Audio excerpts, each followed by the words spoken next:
Bismillahirrahmanirrahim. Assalamualaikum warahmatullahi wabarakatuh. Terima kasih kerana memilih siaran kami pada petang ini, dan hari ini cukup penting dan juga bersejarah bagi kami gambarkan apakah antara rangkuman yang cukup penting 3 hari ini bermula pada 26 Oktober yang lalu. Dan pada petang ini anda bertemankan saya Raja Sufia Raja Arif. And I'm Brenda Lepol. And of course, joining our fellow host here, I'm Erin Cheong, bringing you a bit of the updates as well as recap and the live coverage of the closing ceremony of the 47 ASEAN Summit, related summits, and along with the official handover of the ASEAN Chairmanship to the Philippines for the year 2026. Exactly. And Malaysia, do not be afraid. Don't worry about all the information being shared. Simply because this coverage will be covered in 2 languages. We're talking about Bahasa Malaysia and also in English, where we have Raja Sophie covering it in Bahasa Malaysia and myself in English, and we've got Erin here covering in both. Yeah, stay tuned Malaysia for that one.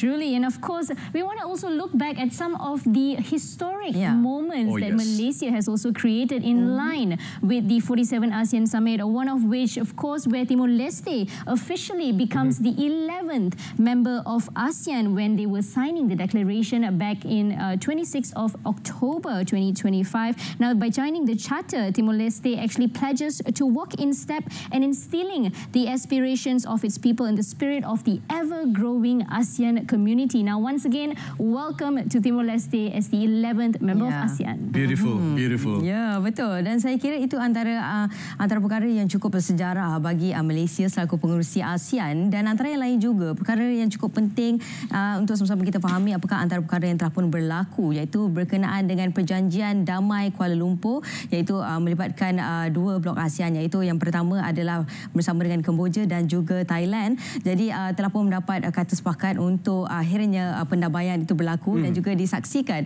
oleh Malaysia selaku pengerusi ASEAN dan juga Amerika Syarikat juga selaku saksi. Yes, and not to mention as well from the KL Accord that was signed and that was realized during 47 ASEAN Summit. Now, moving forward, we've also got a ceasefire between Cambodia and also Thailand, but most importantly, they spoke about the issue with Gaza as well. Now, UN Secretary General has given the applaud, the loudest applaud to Malaysia, being put forward as well to realize the dream of the ceasefire as well. And speaking on the sidelines of the UN ASEAN Summit KLCC, now the Secretary General also commended Malaysia's unequivocal support for the Palestinian people when it comes to rights to self-determination and also statehood. Now, this was further mentioned in relation to Gaza. He also expressed his appreciation what has been a constant and coherent foreign policy of Malaysia. And of course, in addition to that, was actually witnessed by President of the United States of America, President Donald J. Trump, who was also here to sign the Malaysia-US Trade Agreement. Now, one of the significant highlights for our fellow Malaysians is that we have officially elevated the bilateral ties to a comprehensive strategic partnership following the bilateral meeting between our Prime Minister of Malaysia and the President of the US. Now, this is also another historic milestone that should be marked, especially in terms of reinforcing Malaysia's growing role as a trusted and strategic partner in the Asia-Pacific region. Wow. Okey, dan antara yang paling penting juga yang suka untuk kita kongsikan kepada para penonton, iaitu berkenaan dengan Piala FIFA ASEAN. Oh my goodness. Jadi kalau bercakap berkenaan dengan ini, saya mungkin lebih sesuai kalau serahkan kepada Brandon kerana saya rasa lelaki lebih memahami berkenaan dengan sukan ini. Tapi apa yang penting adalah sukan ini menyatukan kita dan ia juga menyatukan 11 blok ASEAN, dan ini antara perkara yang perlu sama-sama kita fahami dan juga perlu kita sama-sama banggakan. Exactly. So what happened literally was, well, FIFA is here, its president, right? And the MOU between FIFA and ASEAN will extend partnership for a second 5-year term. Now, simply because this is done, and before that, let me just tell you, the ASEAN Cup will be launched again. It's aimed to boost football developments across the Southeast Asian nation. And of course, we are also talking about nurturing talents, bringing ASEAN back to how it was back then with regards to this footballing competition. Beautiful years ahead of ASEAN, and we just can't wait for that to happen when it comes to footballers, because I'm a footballer myself, but not a very good one though.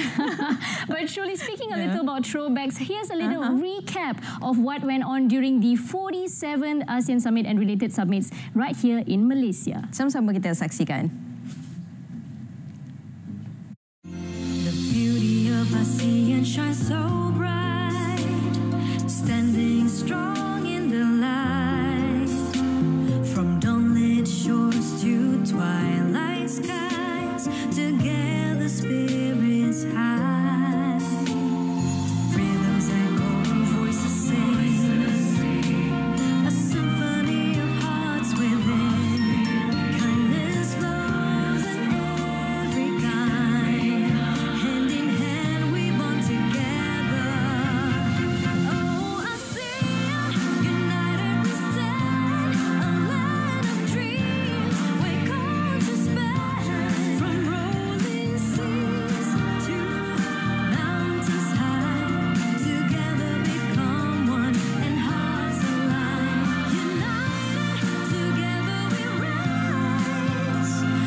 course, that's a little recap of what went on during the 47 ASEAN Summit and related summits happening right here in Kuala Lumpur, Malaysia. You're joining us for the closing ceremony and the official handover of the ASEAN Chairmanship to the Philippines for the year 2026. Now, I also want to give you a bit of a visual and also formal recap on what went on during the 47 ASEAN Summit in the past few days. Let's take a look at the total number of meetings held during the 47 ASEAN Summit. Now, sebanyak 25 mesyuarat di pelbagai peringkat telah diadakan untuk memperkukuh dan kerjasama serantau dalam ASEAN. And of course, in terms of senior officials level 3 meetings, okay, 3 meetings for ASEAN senior official levels to review the implementation of decisions, agenda and items as well. And looking at the 14 meetings for ASEAN leaders and dialogue partners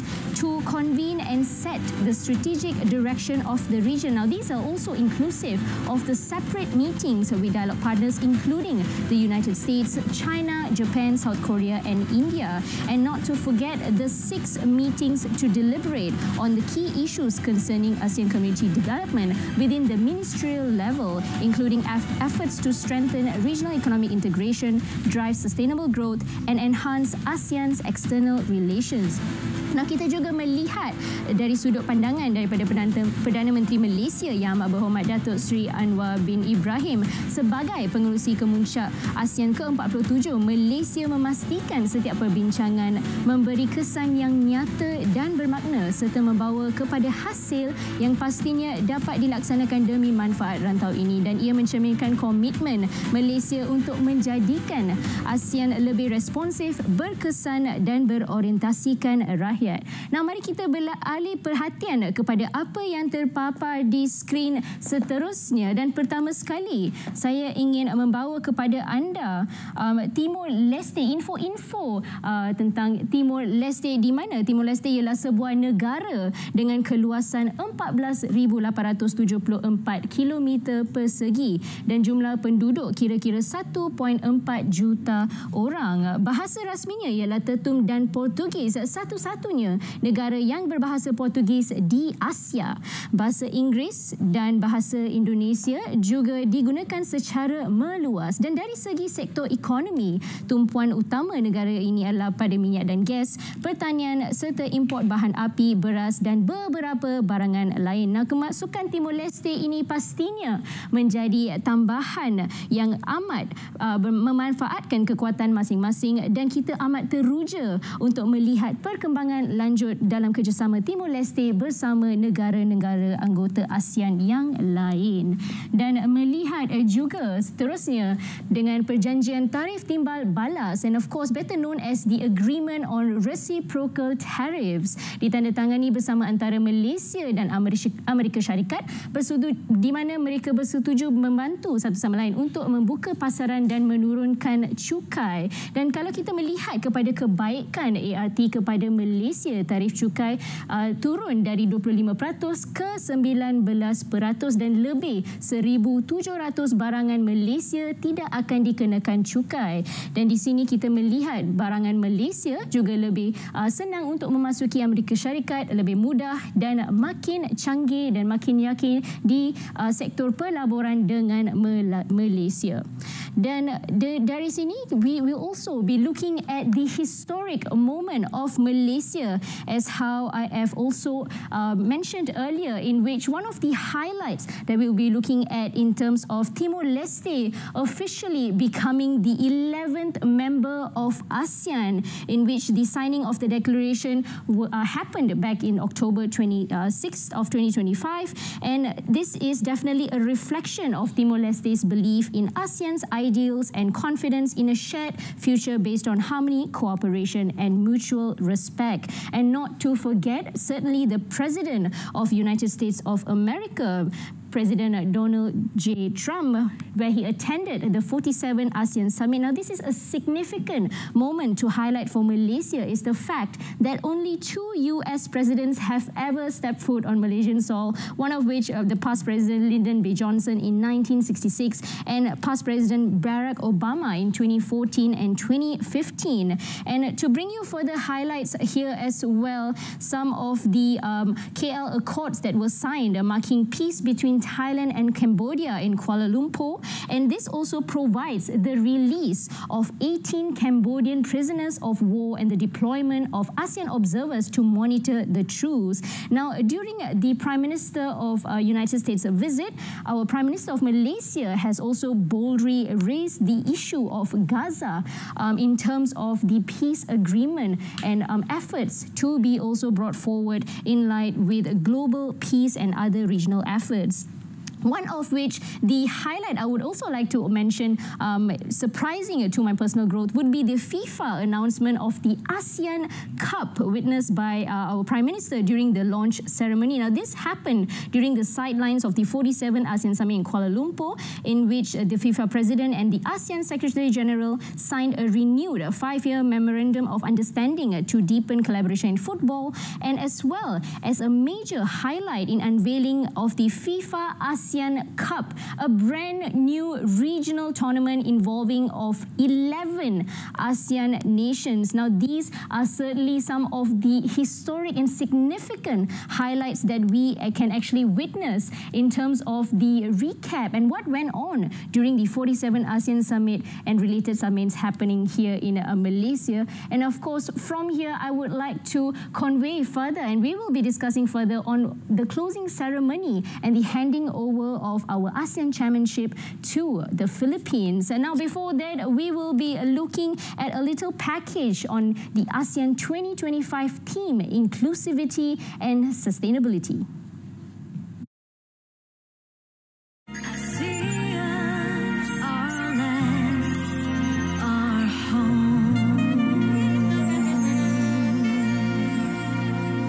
Tahun 2025 menjadi detik penting buat ASEAN apabila Malaysia kembali memegang tanggungjawab sebagai pengerusi ASEAN.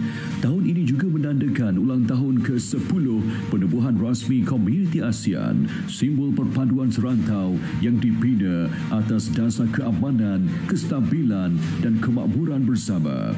Sepanjang sedekat lalu, ASEAN telah mencapai pelbagai kejayaan besar dalam memperkukuh hubungan diplomatik dan integrasi ekonomi. Namun, dunia yang kian kompleks menuntut hala tuju baharu. Justru, ASEAN memperkenalkan wawasan Komuniti ASEAN 2045, satu pelan strategik untuk membentuk masa depan rantau ini yang lebih berdaya tahan, inovatif dan bersepadu. Di bawah kepengerusian Malaysia, tema keterangkuman dan kemampanan menjadi tunjang utama sidang kemuncak ASEAN 2025. Tema ini membawa makna bahawa kemajuan tidak harus dimiliki oleh segelintir, sebaliknya dikongsi oleh semua. Ia menegaskan kepercayaan bahawa setiap rakyat di rantau ini berhak menikmati hasil pembangunan secara adil dan mampan. Malaysia memberi tumpuan kepada 3 keutamaan utama. Pertama, memperkukuh keutamaan ASEAN dengan membina kepercayaan strategik antara negara melalui diplomasi dan kerjasama ekonomi. Kedua, mempertingkat perdagangan dan pelaburan intra-ASEAN sambil memanfaatkan kemajuan dalam sains, teknologi dan inovasi digital.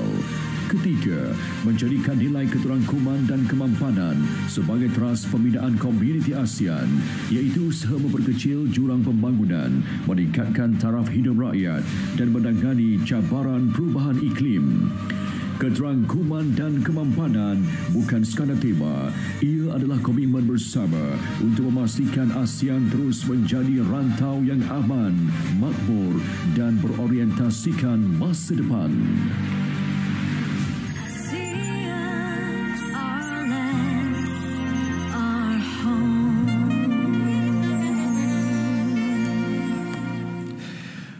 Welcome back to the show. If you're tuning in, and that was Erin Cheong. She summed up literally the recap of the ASEAN 47 Summit and related summits as well. And stay tuned to us as we'll give you and bring you more insight to whatever that's being discussed in the studio together with our panelists, and most importantly, what's taking place right now at the Kuala Lumpur Convention Centre. This is where you'll get all the live feeds and updates as well, both related to the 47 ASEAN Summit and related summits. Now, it's all about inclusivity, it's all about sustainability, it's all about moving forward, not just as a country here, Malaysia, but to bring forth the regional bloc and to ensure that at the end of the day, nobody gets left behind, Sophie. Betul. Itu antara perkara yang cukup penting untuk sama-sama kita fahami apakah antara perkara yang telah pun dibawakan sepanjang 3 hari yang cukup bersejarah ini. Dan bersama dengan kita di studio yang akan memperincikan dengan lebih lanjut lagi berkenaan dengan kupasan kita pada petang ini, saya kenalkan di sebelah saya iaitu Dr. Ilya Nabila Abdul Bahari selaku pensyarah kanan Jabatan Ekonomi Fakulti Perniagaan dan Ekonomi Universiti Malaya UM. Dan juga ditemani oleh iaitu Profesor Dr. Muhammad Mizan Muhammad Aslam selaku pensyarah Jabatan Hubungan Antarabangsa, Keselamatan dan Undang-Undang Universiti Pertahanan Nasional Malaysia. Selamat datang. Ya, terima kasih. Dan juga kita tak lupakan juga ada seorang lagi tetamu kita yang berada di dalam talian ketika ini. Saya kenalkan iaitu Prof. Dr. Asmadi Idris selaku Profesor Hubungan Antarabangsa dan Dekan Fakulti Sains Sosial dan Kemanusiaan Universiti Malaysia Sabah UMS. Assalamualaikum, selamat pagi. Selamat petang, Doktor. Waalaikumsalam. Selamat petang. Selamat petang. Kita bawa-bawa pula pagi ya. Okey, jadi saya kira hari ini hari yang cukup penting untuk kita nak berkongsi rangkuman apakah antara perkara yang telah pun berlaku sepanjang 3 hari yang cukup penting ini. Pelbagai perkara telah pun direalisasikan dan juga akan beberapa perkara yang akan direalisasikan.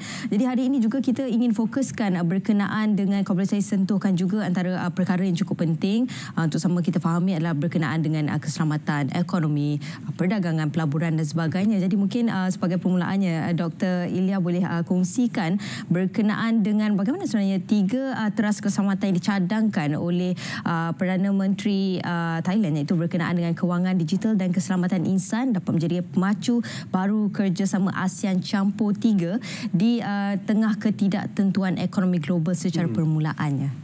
Okey, terima kasih Sofia.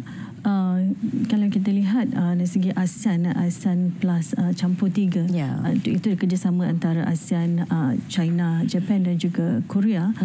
Ini juga adalah mengukuhkan kepada dia kata empire ASEAN itu sendiri dari segi ekonomi. Maka perlunya ada dari segi isu keselamatan yang perlu dijaga.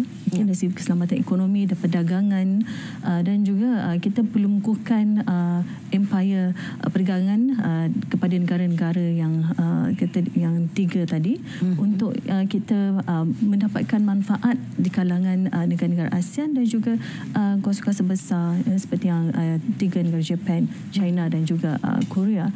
Dan ini juga adalah satu aspek yang penting di mana ASEAN bukan sahaja menumpu kepada 11 negara di kalangan ahlinya, tetapi juga melebarkan dari segi kata peluasan dalam ekonomi, integrasi ekonomi, kebergantungan ekonomi kepada dalam aspek yang lebih luas. All right, Prof. Dr. Muhammad Mizan, we'll get to you shortly, but I just want to ask Dr. Ilya this question as well. ASEAN Plus 3. Now, the main focus of ASEAN Plus 3 is to maintain security, and they bring forward their message, which is peace. How influential is ASEAN Plus 3 within the regional bloc itself? The influence of the ASEAN Plus 3, because we are facing with the uncertainty of the geopolitics, including China, US, and it is important to have a security bloc between ASEAN, because ASEAN also depends on the trade with China, Japan, also Korea, and also the other country as well. So if there is a geopolitical tensions, at least they have some resilience, supply chain, and also the security towards the peace. Okay, so now we are in KL peace accord that we are achieved with the peace of the other countries within the ASEAN members, such as we call Thailand and Cambodia border dispute, that we are able to end this dispute. So this is one part of the piece that we are highlight, that this also happened with the Asian +3, that we also need to achieve in terms of the peace, because in Asian, Malaysia as a chairman, that we are it is important to include with the inclusivity and sustainability among the region. Thank you, Doctor. And Prof, Dr. Misan, now your expertise is, of course, international relations and security and law. The talks of the 47th Summit. One of the importances, of course, that we cannot brush it away is that Timor-Leste is being part of the regional bloc. How does Timor-Leste's submission as ASEAN's 11th member, how can it create new opportunities, for regional cooperation and also not sidelining international engagement in Southeast Asia? First of all, thank you for this opportunity. Right. So I would like to start with to record the historic moment for our country. Alhamdulillah, I think after a very hard work of people from, especially from the foreign affairs and many involved in make the summit success, right? And then I may say we are among, I think, the best and the most successful country who can gather more than 30 leaders from all part of the world to be in one stage, which is a very great achievement. And I think we should also congratulate especially the government of the day as well as Prime Minister, which is they have some aura, the vibe that can make these people and especially the great leaders to come to ASEAN Summit in conjunction as a chairmanship anyway. All right. So talking about Timor-Leste, as we know that Timor-Leste got independence in 2002, and then they already apply to be in ASEAN since 2011. But Alhamdulillah, finally in the summit, 47 summits, it was declared that Timor-Leste officially is part of the ASEAN. And I think you can see, I think everybody, the whole world can see how emotional, especially Zanana Gusmao. Actually, there are lots of story behind it. Maybe not many people knows. But Malaysia actively involved in helping them to prepare for this moment actually, and it is not an easy job. Actually, more than 200-300 like a series of meetings and then documents, everything have to be prepared. Even though talking about population, it's just a small country. It is the population is 1.4 million, but in terms of geography, Timor-Leste very strategic, right? And also in terms of opportunity. And we should know that they got independence far after we got the independence, right? And then people like Zanana Gusmao and many more people who involved in like a fight for their freedom have gone through lots of troubles and also suffering and many more. But finally, they've been accepted as part of the ASEAN family, and also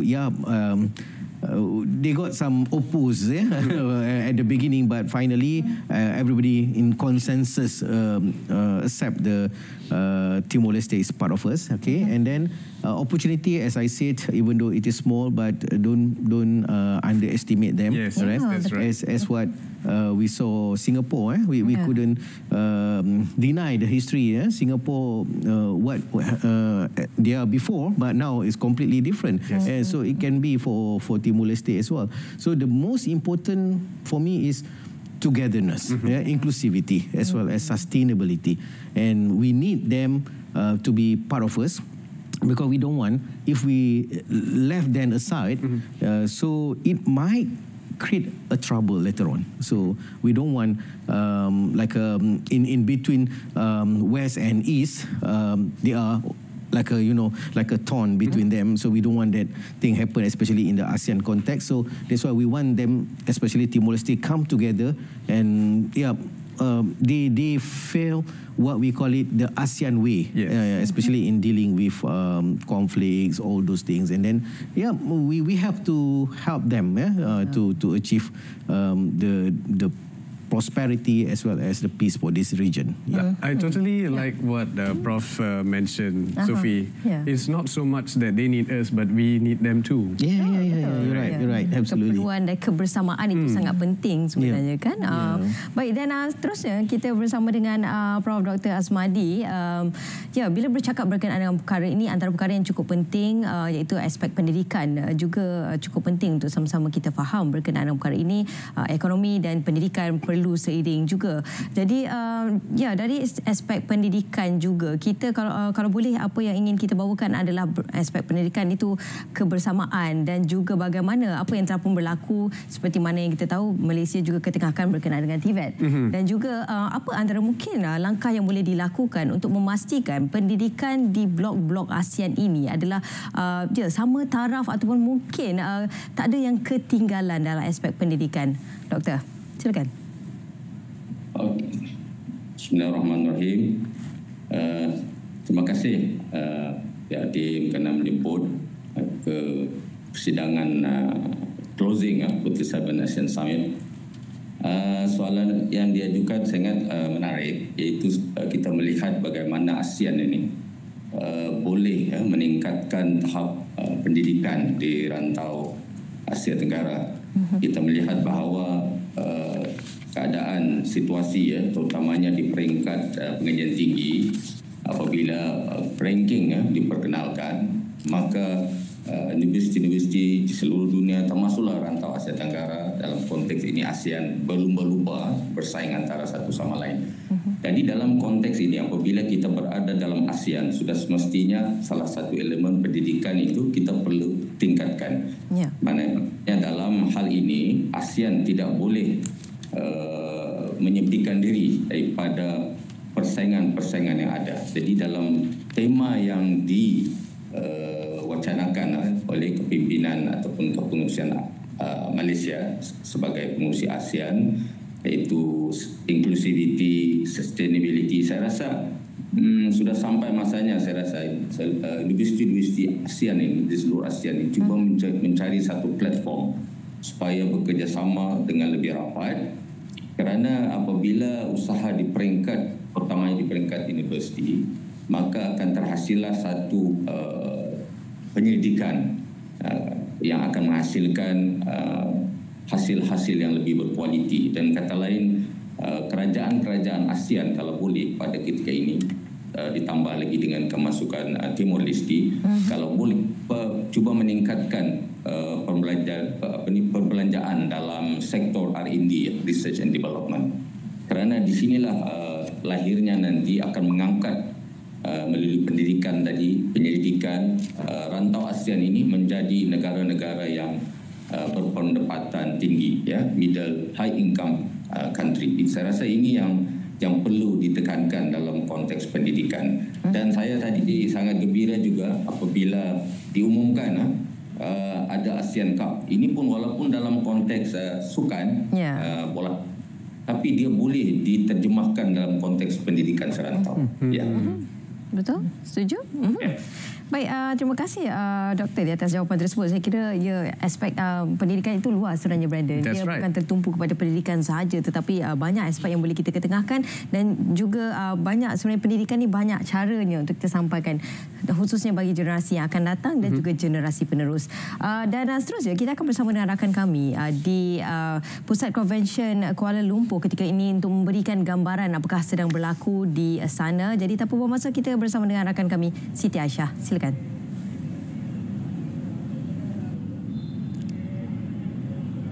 Baik Erin, selepas 3 hari berlangsungnya sidang kemuncak ASEAN ke-47, kepengerusian ASEAN oleh Malaysia mencapai kemuncaknya hari ini. Selama 3 hari berlangsungnya sidang ini di Kuala Lumpur mencatatkan sejarah dengan kemasukan Timor Leste sebagai anggota ke-11, Deklarasi ASEAN 2045, Perjanjian Damai Kuala Lumpur serta kehadiran pemimpin global seperti Donald Trump. ASEAN turut menandatangani 3 kerangka utama iaitu A3, DEFA dan ACFTA 3 3.0 yang bakal mengubah landscape perdagangan dan digital serantau. Untuk pengetahuan penonton, pagi tadi sudah berlangsungnya pemeteraian Perjanjian Perdagangan Bebas ASEAN-China ACFTA 3.0 yang meliputi perluasan bidang ekonomi digital dan hijau serta sokongan PKS.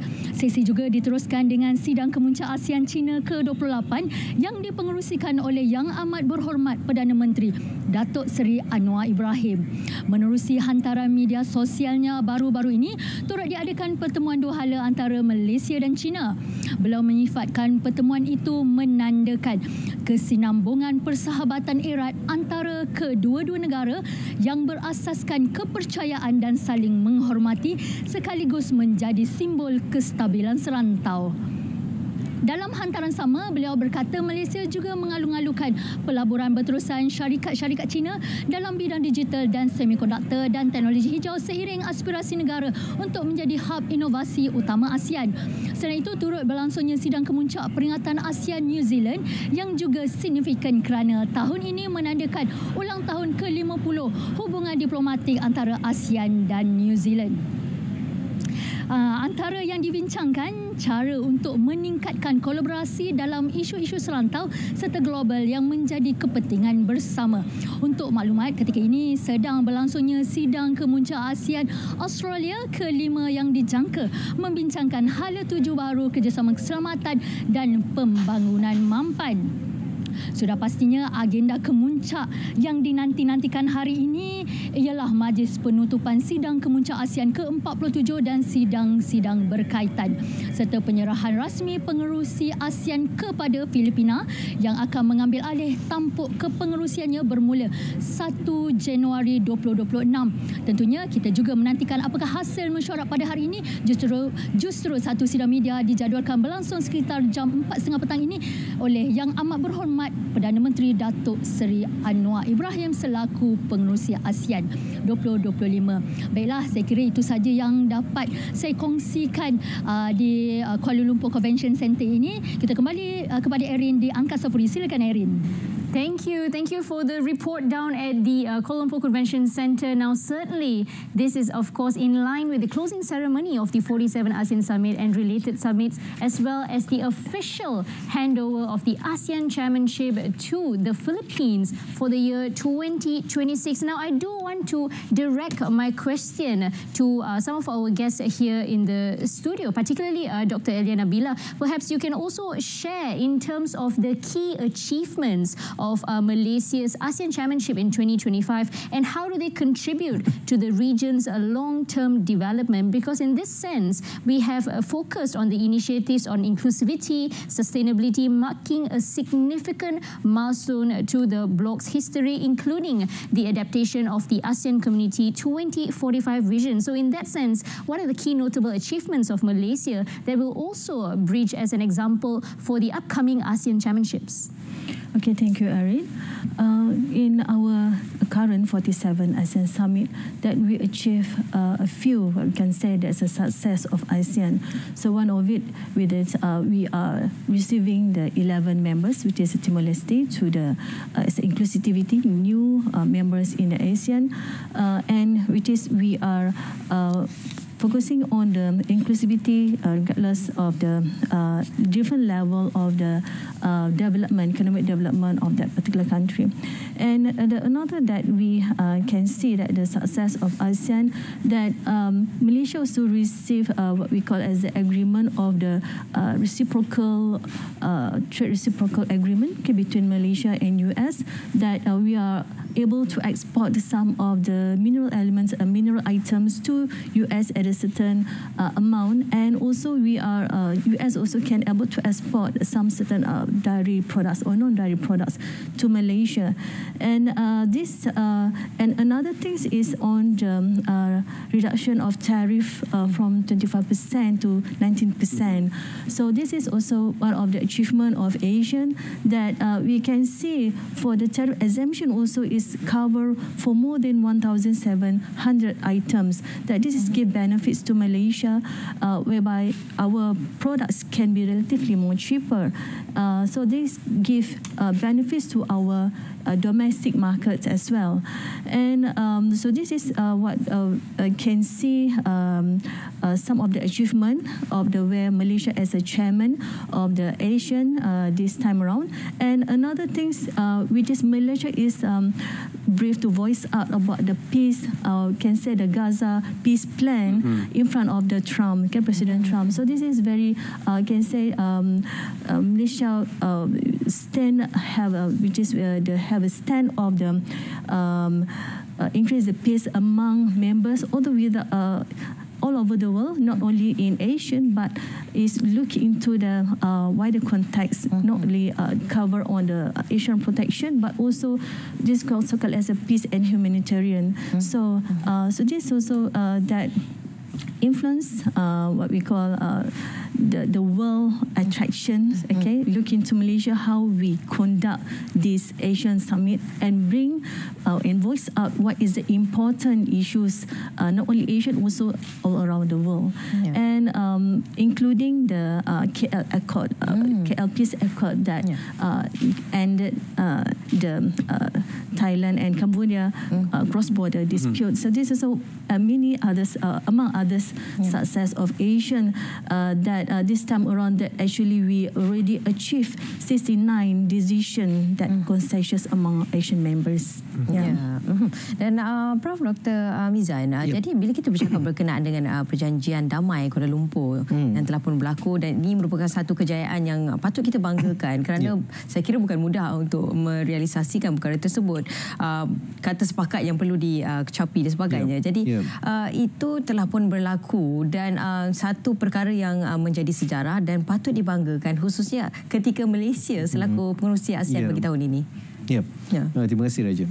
Saya boleh katakan bahawa kita memang telah terbukti menjadi facilitator untuk keamanan, terutama sekali di rantau ini. Kita menjadi facilitator dalam isu di selatan Filipin, right, di antara Marawi itu, Mindanao dan juga Manila. Di selatan Thailand, kita masih lagi aktif sebagai facilitator untuk peace talk dan sebagainya. Kita juga terlibat secara tidak langsung dengan Aceh sebelum ini, dan sekarang ni kita cuba untuk sebaik mungkin mempromosikan juga dan juga menyelesaikan isu yang berlaku di Myanmar. Dan yang paling menarik ialah apabila tercetusnya peperangan, walaupun tidak panjang tetapi ianya cukup besar impak, iaitu di antara Cambodia dan juga Thailand.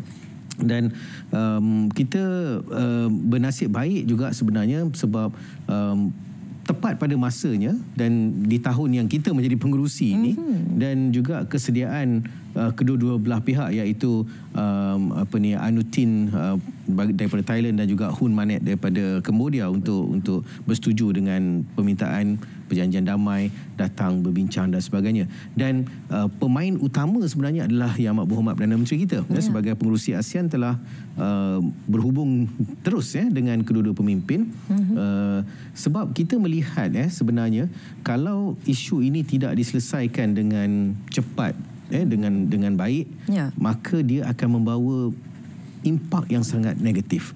Kita nampak mungkin peperangan ini hanya antara Cambodia dan juga Thailand, tetapi dia punya spillover kan. Spillover tu macam apa yang berlaku di Myanmar, kita dapat lihat the flux of so-called illegal immigrants kan, refugees, dipanggil people boat ni, apa semua, orang boat dan orang kapal ni yang berlayar, yang terdampar dan sebagainya. So datang, dia akan bukan sahaja nanti memberikan masalah kepada negara-negara sekitar, tapi Malaysia dan juga mungkin negara-negara lain. Jadi impaknya itu besar dan kebuluran, kematian dan sebagainya itu boleh berlaku. Sebab itu kita mengambil tindakan yang pantas, dan kita tak dapat nafikan juga bahawa Presiden Amerika Donald Trump ni sebenarnya memainkan peranan. Mungkin ramai yang tidak jelas, tetapi sebenarnya beliau sendiri memang memainkan peranan, membuat panggilan dan sebagainya. So secara tidak langsung adalah peranan-peranan di sini, dan ianya telah berjaya menamatkan konflik tersebut dalam masa yang sangat singkat.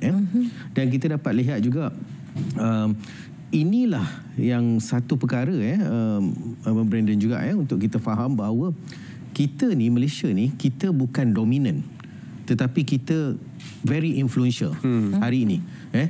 Kalau kita dominan, kita akan jadi macam mana US, China. Dia pun nak dominan, ni pun nak dominan. Tapi kita tak jadi macam tu. Tapi kita jadi satu kuasa yang disebut juga hari ini sebagai middle power, iaitu kita influence keputusan-keputusan. Kita influence untuk security, kita influence untuk ekonomi macam Dr. sebut tadi. Jadi kita banyak benda yang kita cover hasil daripada kepimpinan yang ada dan juga keberanian kita. So saya fikir itulah antara faktor-faktor yang menjadikan isu di Thailand itu tamat. Dan satu yang kita jangan lupa ialah Prime Minister Presiden Trump ni menyebut bahawa KL Peace Accord kan, ataupun perjanjian damai Kuala Lumpur dan ianya termaktub dalam sejarah bahawa telah termeterainya satu perjanjian yang mana kita sebagai tuan rumah menyelesaikan isu dalam ASEAN ini sendiri. Dan di sini jelas bahawa peranan kita sangat penting dan juga sangat signifikan. Dan saya fikir pada masa-masa yang akan datang kita sebenarnya harus bermain pada peringkat yang lebih besar, global. Mungkin kenapa tidak kita hulurkan tangan untuk menyelesaikan isu-isu di Ukraine, di Kashmir atau di mana sahaja kerana kita telah terbukti. Dan kita jangan lupa juga Timur Leste tu dia telah melalui semua konflik dan dia pasca konflik macam mana mereka menguruskan negara, dan itu juga kita boleh belajar daripada mereka. Saya setuju. Betul. Bukan kita saja yang perlukan dia, malah dia juga perlukan kita. So timbal balik ini akan menjadikan kita sebuah rantau yang dinamik lah. I think it was a very good influence by ASEAN as well, being a regional bloc, and Malaysia in strengthening the key pillars of ASEAN, which is to ensure not just prosperity but security and peace. And I think our Prime Minister is doing a fantastic job into realizing this goal and achievements and putting himself together with the country at the forefront, and to make sure that other people can also be influenced by it and aspire them to be inspired by it all. Thank you, Prof. Coming back to Professor Dr. Asmadi. Prof, you're still with us. Let's talk about trade agreements like the ATIGA and the ASEAN-China FTA 3.0. What sort of opportunities are we looking at, and what kind of opportunities do you see for Southeast Asian businesses to operate seamlessly without borders, since ASEAN's at the forefront of creating opportunities, sustainability and inclusiveness? Doctor. Okay. Thank you very much, for the, I think, not easy questions, but not so difficult questions.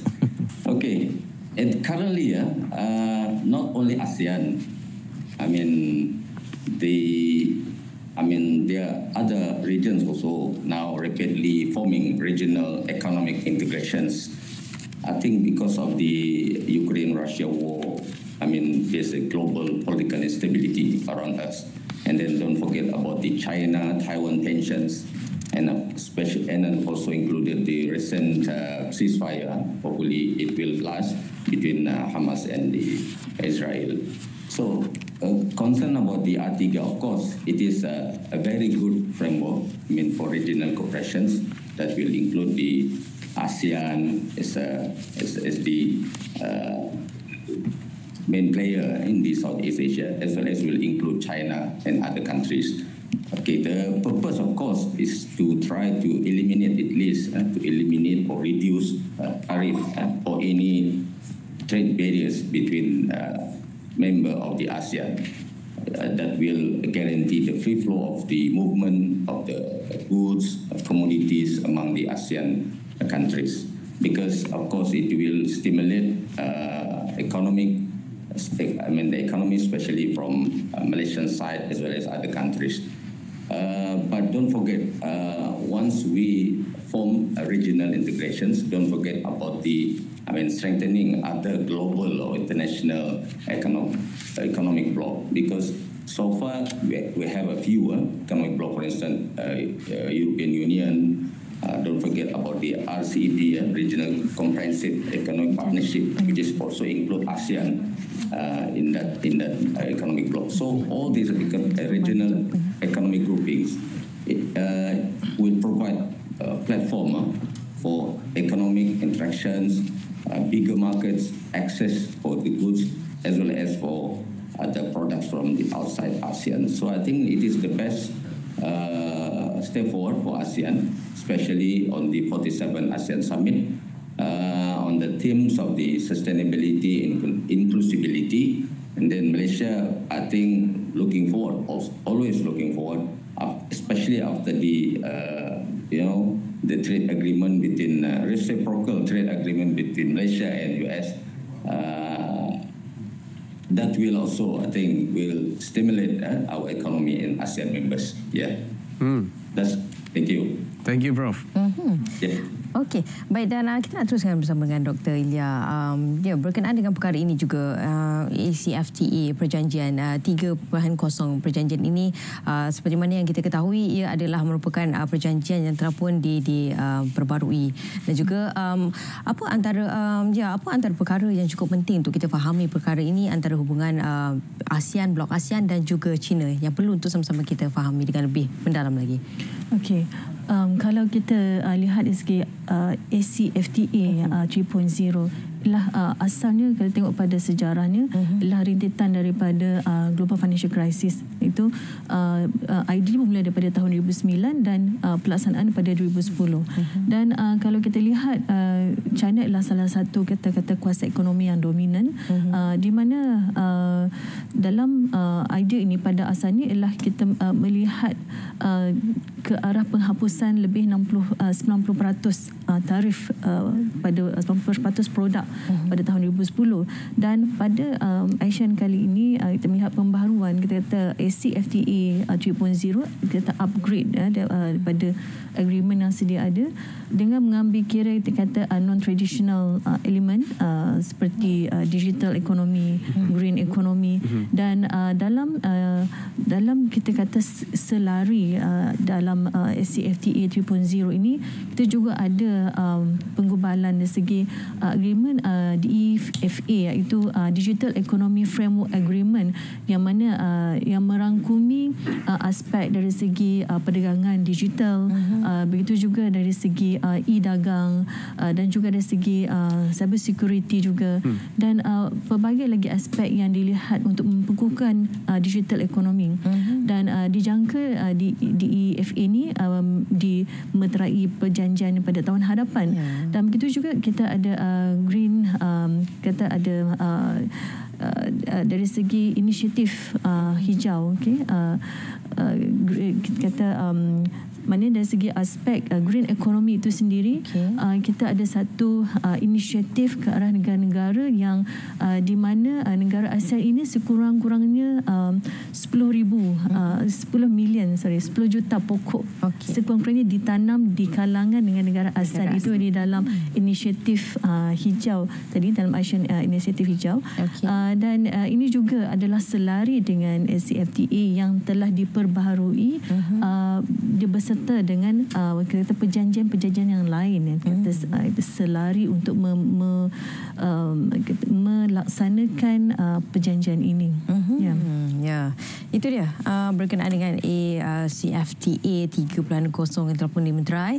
Jadi mungkin ada pertambahan daripada Erin di ujung sana, tersenyum je kita lihat wajahnya di sana.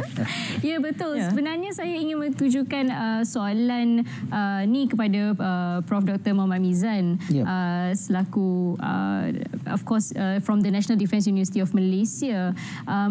Kalau kita tengok dari segi keselamatan perdagangan dan penglibatan kuasa besar luar, terutamanya dengan Amerika Syarikat, China, India dan Jepun, so dia kekal sebagai tonggak utama agenda luar ASEAN. Dan dengan perdagangan ASEAN-China melebihi 460 bilion dolar Amerika Syarikat dan 518 bilion dolar Amerika Syarikat, dan gabungan 400 bilion dolar dengan Jepun dan India, setiap negara anggota menghadapi tekanan geopolitik yang unik.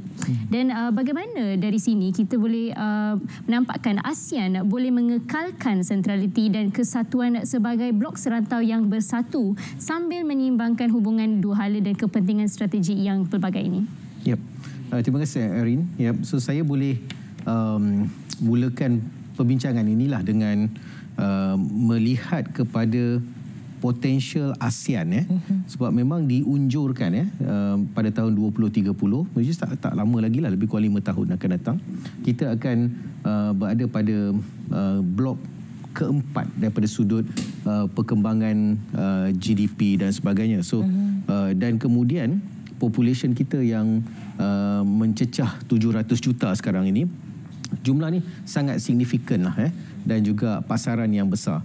Dan sebab itu kalau kita lihat dalam persidangan ASEAN 46 dan 47 yang sedang berlangsung ini, memang Malaysia cuba membawa sebagai pengerusi ASEAN, kita cuba membawa banyak blok, banyak negara. Sebab tu kita dapati bahawa ada ASEAN plus 3, ada ASEAN China kan, ada ASEAN India, ada ASEAN Korea. US, Korea dan banyak lagi lah Jadi sebab kita jangan lupa satu lagi, dia ada ASEAN China upgraded 3.0.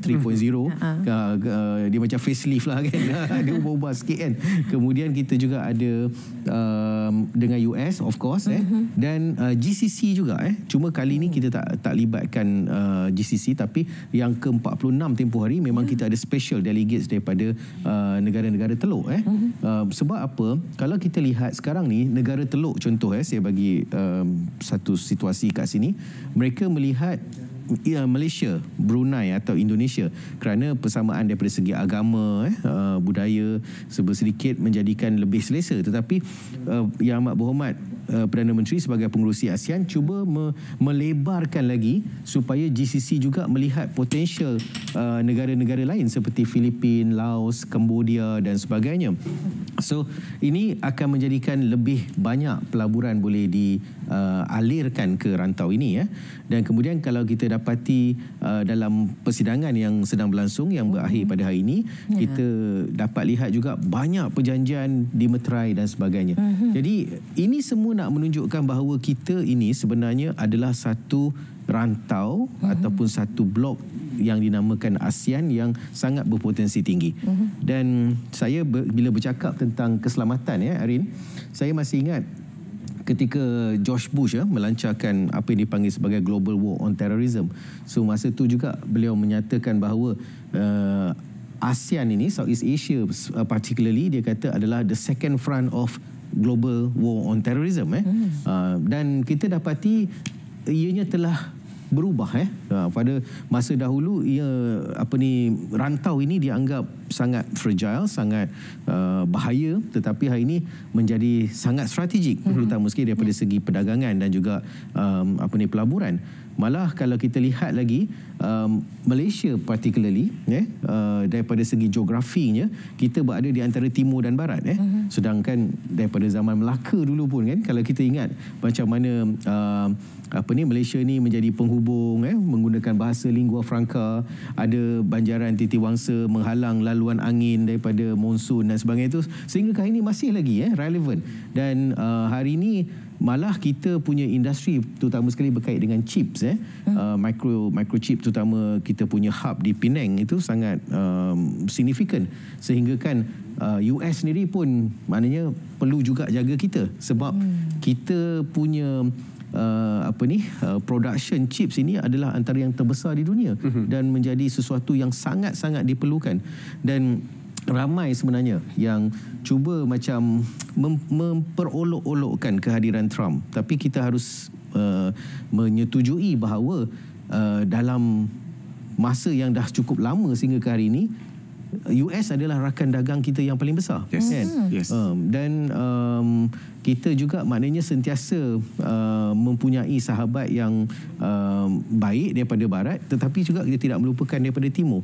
Jadi itu yang dibawa oleh PM kita sebenarnya pada tahun 1996 ketika Datuk Seri Anwar Ibrahim ini sebagai Menteri Kewangan, beliau telah menerbitkan menulis sebuah buku yang bertajuk The ASEAN Renaissance, yang mana dalam itu beliau menceritakan bagaimana kebersamaan Asia ini untuk mencapai kemakmuran. Dan hari ini ketika beliau menjadi Perdana Menteri kita dan juga pengerusi ASEAN, beliau membawa gagasan yang sama. Dan saya fikir apa yang beliau telah tunjukkan, terutama sekali dalam tempoh sebagai pengerusi ini, sangat signifikan. Dan jadi berat sebenarnya untuk chairman yang selepas ni, Marcos Junior, kan? Sebab benchmark ni tinggi. Not that easy lah, itu yang saya boleh kata. I think the Philippines, as they have mentioned a couple of days ago, that they are absolutely ready to take the torch and move forward as well, as they set to host ASEAN next year. So the president of the Philippines is all nothing about readiness when it comes to this, and I think he will do a good job as well, because Malaysia put at the forefront some of the influences that Philippines can emulate and move forward. I think that was a good one that you've also mentioned, to not look at the glass half empty, but look at it half full with regards to President Donald Trump's arrival here in Malaysia. Thank you so much for actually saying that, to look at the lens, not to look at the picture not from a negative lens, but more towards on a positive side. Now, Professor Dr. Asmadi, coming back, now you've mentioned previously that it's all about innovative, it's all about making sure that nobody gets left behind, and it's also all about nurturing. So how can ASEAN leverage its digital infrastructure and cross-border knowledge, when it comes to sharing and creating opportunities for innovation? We talk about startups, and let's talk about research collaborations across its member states as well, Doctor. Okay, thank you very much. Okay, on the questions of ASEAN, improving, enhancing digital structure, I think this is the best opportunity for Malaysia and other ASEAN members to improve the level of digital infrastructure, because the world now is moving rapidly towards the digital economy. Everything will be online, and then after the pandemic, everyone now is online, is kind of a must.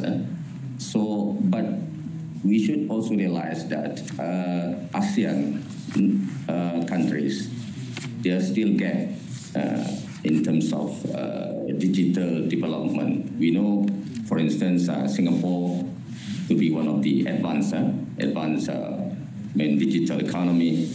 But don't forget, Malaysia also on par, with the rest of the ASEAN members.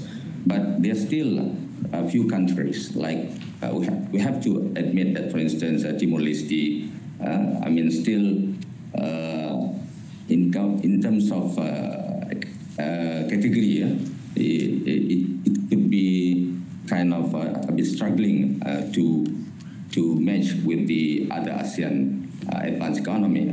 In terms of digital structure. But again, it's pointed out by the our colleagues, professor from University Pertahanan Malaysia. We shouldn't underestimate the tiny of the Timor-Leste. That will be, like sang kancil. Will beat the elephant. So in economy, especially in the digital economy, everyone can perform. So now it is the responsibility falls upon all members of the ASEAN to gear forward for the acquisitions of the digital structure.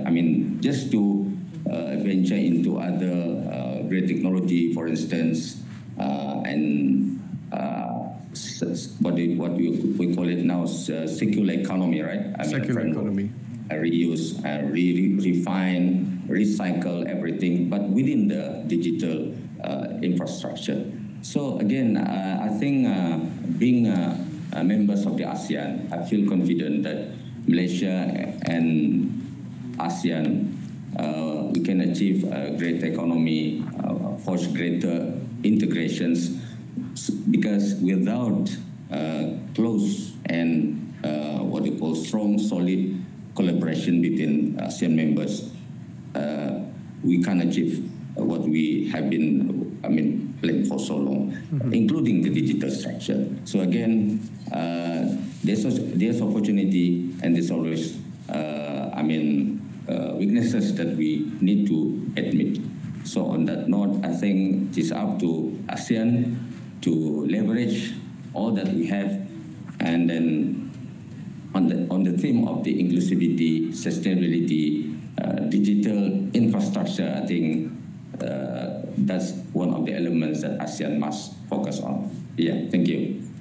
Terima kasih Prof. Dr. Asmadi. Dan bila kita bincangkan mengenai digital infrastruktur dan juga kita melihat dari sudut infrastruktur dengan jurang infrastruktur yang besar di Timor Leste, hanya sekitar 40% jalan berturap dan kurang separuh populasi mempunyai akses elektrik yang boleh dipercayai.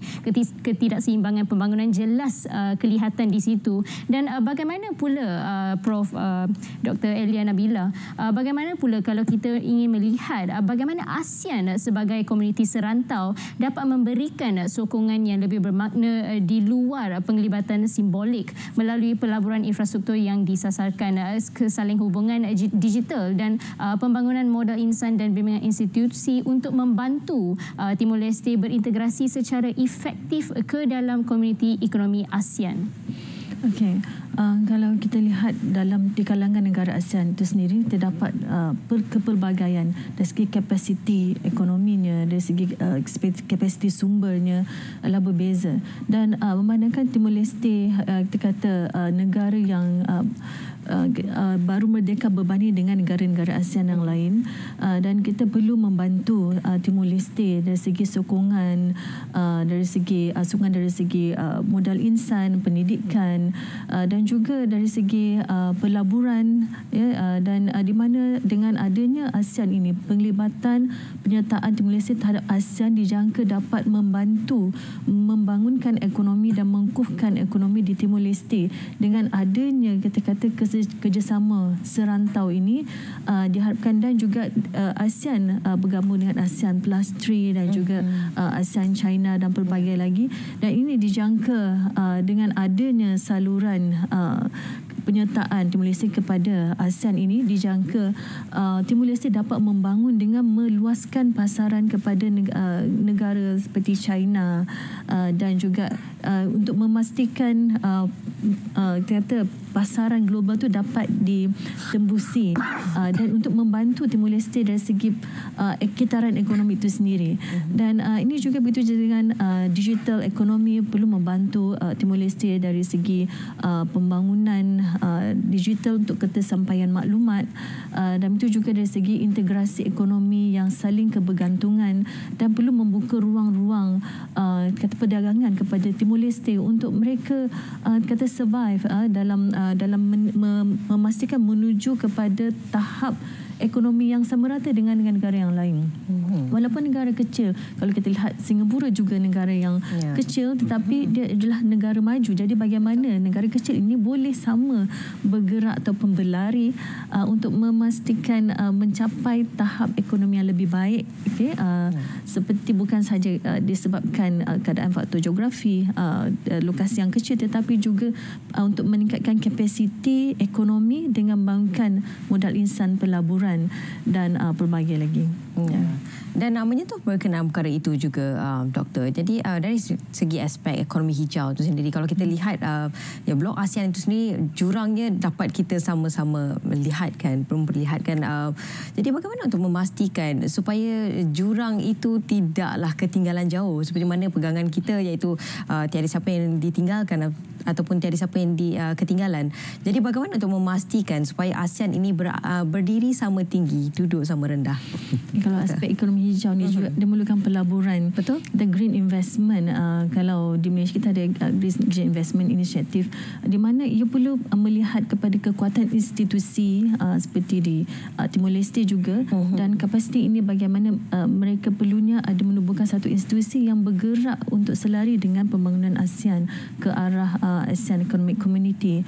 Dan ini juga perlu ada sokongan, kerana selepas ini Timor Leste akan menyertai persidangan ASEAN pada tahun-tahun yang seterusnya, dan pelbagai maklumat dan perjanjian dan juga kerjasama, kata persetujuan, persefahaman bersama yang akan dicapai selepas ini, yang sedikit membantu untuk mengurangkan beban Timor Leste, dan juga termasuklah ekonomi hijau ini memerlukan satu, kita kata teknologi hijau, memerlukan satu pelaburan, dan ini adalah satu perkara yang kata bukan mudah, tetapi ia adalah suatu perkara yang perlahan-lahan ke arah arah menuju kepada Asean Economic Community. All right.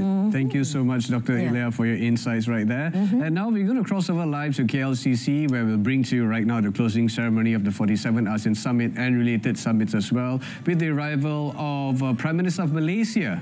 And right now, let's go on to KLCC.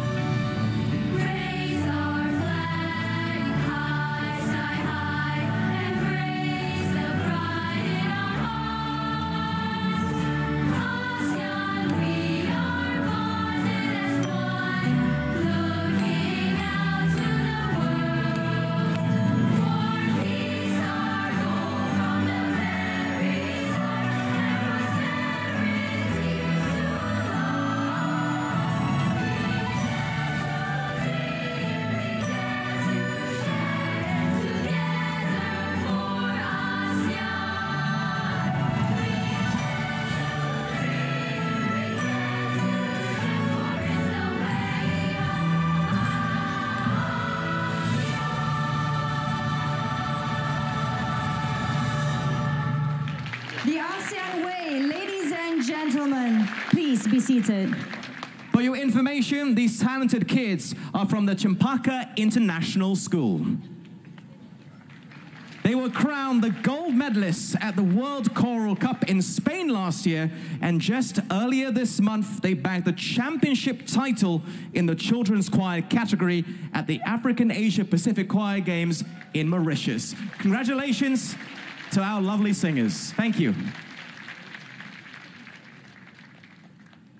Your Majesty, Your Royal Highness, Excellencies, distinguished guests, ladies and gentlemen, welcome to the closing ceremony of the 47th ASEAN Summit and related summits and the handing over of the ASEAN chairmanship to the Republic of the Philippines. Throughout 2025, Malaysia's ASEAN chairmanship has been guided by the theme inclusivity and sustainability. Let us take a look at the key milestones and achievement under Malaysia's leadership during this remarkable year. Please turn your attention to the screen for a short video presentation.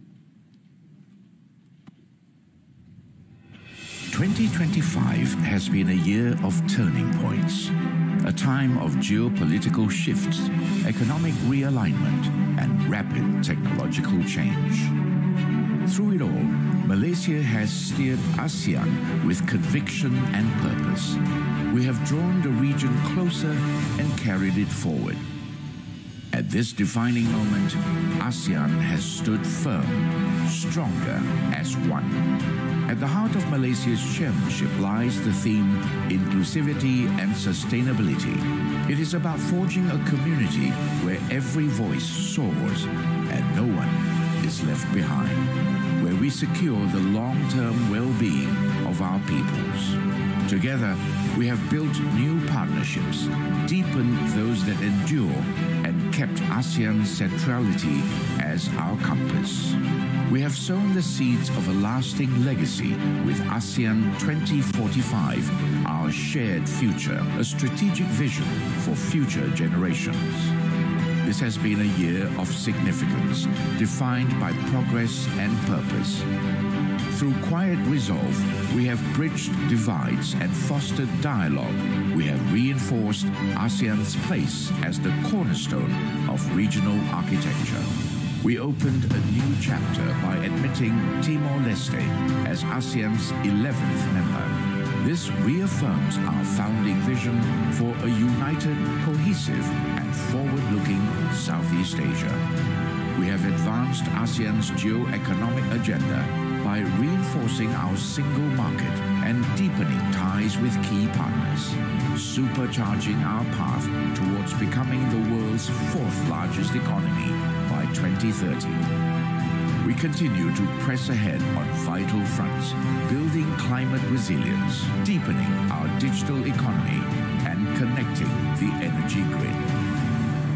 Malaysia's chairmanship now culminates in ASEAN's largest and most high-profile gathering of leaders to date, an assembly of the world's principal centers of power and influence. This has been a year where ASEAN proved its resilience. A year when trust held, cooperation deepened, and our voice was heard with greater strength and clarity on the world stage. As our chairmanship draws to a close, Malaysia reflects with pride on the journey we have taken together. Looking ahead, I have confidence that ASEAN can chart our future with foresight, with confidence and determination. I am confident that the aspirations of ASEAN, of peace, of justice, of prosperity shared by all will endure for generations to come.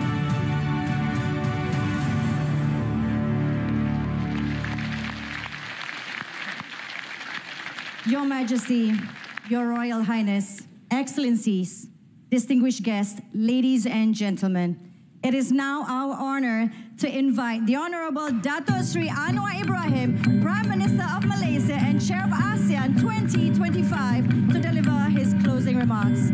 The Honorable, please.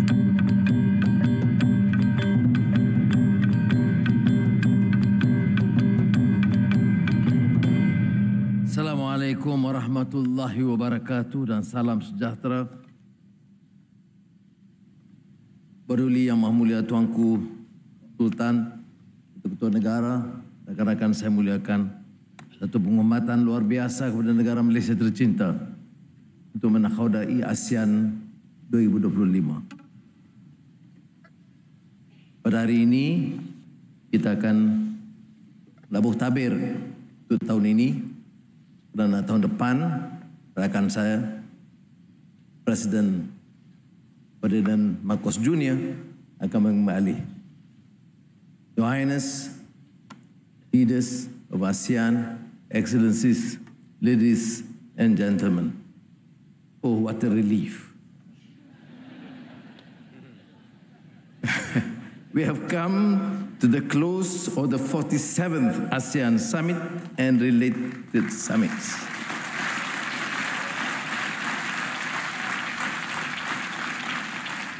It has been a privilege to host Your Majesty and leaders here in Kuala Lumpur through these intense and illuminating exchanges.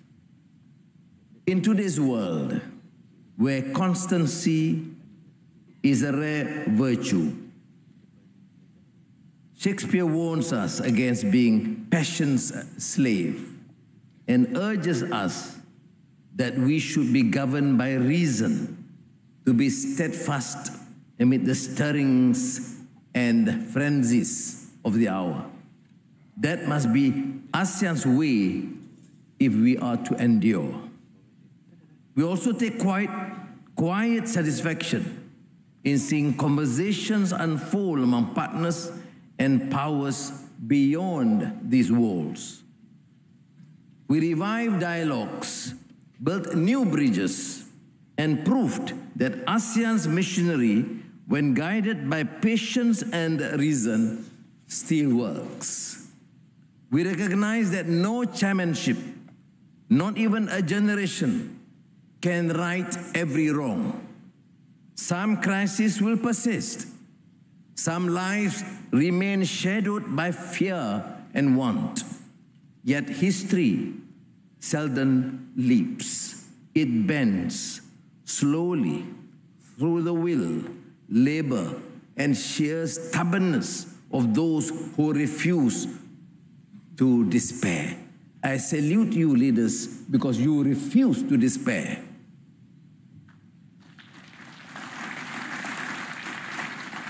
What matters is that each act of courage, each small step helps to arc our region closer to hope and justice.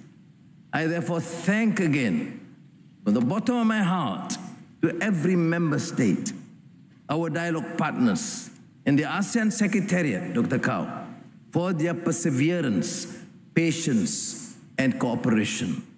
Without their steadfast support, purpose will have spoken loudly but achieved little. Excellencies, ladies and gentlemen, on the first day of 2026, ASEAN will begin a new chapter. This evening, it is my honor to mark that transition and to ceremonially hand over the chairmanship to the Republic of the Philippines. To my friend Bombong, good luck. President Ferdinand Marcos Jr., as you assume this responsibility, I have every confidence that under your steady hand, ASEAN will continue to act with clarity, composure, and that warmth and poise for which the Filipino people are known. As Jose Rizal wrote in El Filibusterismo, it is a useless life that is not consecrated to a great ideal. It is like a stone wasted on the field without becoming part of any edifice. The great Wanderlust Malay, the Filipino and ASEAN hero Jose Rizal. Before I conclude, allow me to express my deepest gratitude to the officials, volunteers, and partners whose devotion, stamina, and professionalism have made this chairmanship possible. I also wish to thank the people of Malaysia for their patience and generosity throughout this demanding year. You, fellow Malaysians, welcome our guests with warmth.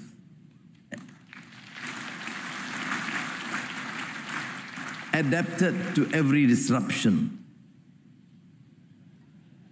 and reminded the region that hospitality is not just our custom, but our character. In your hands, thousands, from the airport to the police on the ground, duty became service, and service became love of the country. In the eyes of the world, you have shown the best of Malaysia. Terima kasih. With that, I declare the 47th ASEAN Summit and related summits closed. Thank you. Thank you, Dato' Sri, for the remarks. May we kindly invite Dato' Sri to remain on the stage, please. We now invite His Excellency Ferdinand R. Marcos Jr., President of the Republic of the Philippines, to join the Prime Minister of Malaysia on stage for the handing over of the ASEAN Chairmanship.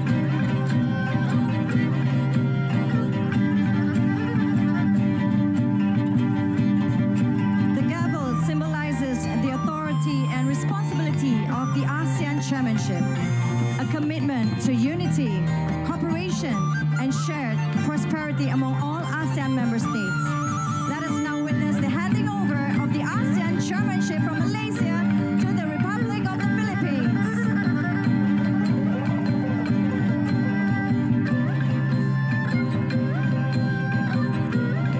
Congratulations to the Republic of the Philippines, the ASEAN Chair for 2026. We kindly invite His Excellency President Ferdinand R. Marcos Jr. to remain on stage and the Honourable Prime Minister of Malaysia to kindly return to your seat. And it is now my honour to pass it over to you, sir, on the microphone. Please take note they took the gavel away from me immediately. I think it means I'm still on probation. The Honorable Dato' Seri Anwar bin Ibrahim, fellow ASEAN leaders, distinguished guests, ladies and gentlemen, good afternoon. Let me begin by congratulating Prime Minister Anwar Ibrahim for a successful chairship of ASEAN and for advancing ASEAN's broader agenda under the theme, inclusivity and sustainability. This year, Malaysia steered ASEAN with clarity and conviction. I commend not only Your Excellency's leadership, but also the steady hands and warm hospitality of the government of Malaysia. You have shown us that ASEAN makes the greatest strides when vision is matched with pragmatism. As your chairship concludes, the Philippines is honored to take on the responsibility of leading ASEAN from 2026. We are committed to carrying forward your momentum and to implement on its first year the ASEAN Community Vision 2045 with purpose and resolve. We likewise remain dedicated to facilitating the further integration of Timor-Leste into the ASEAN family.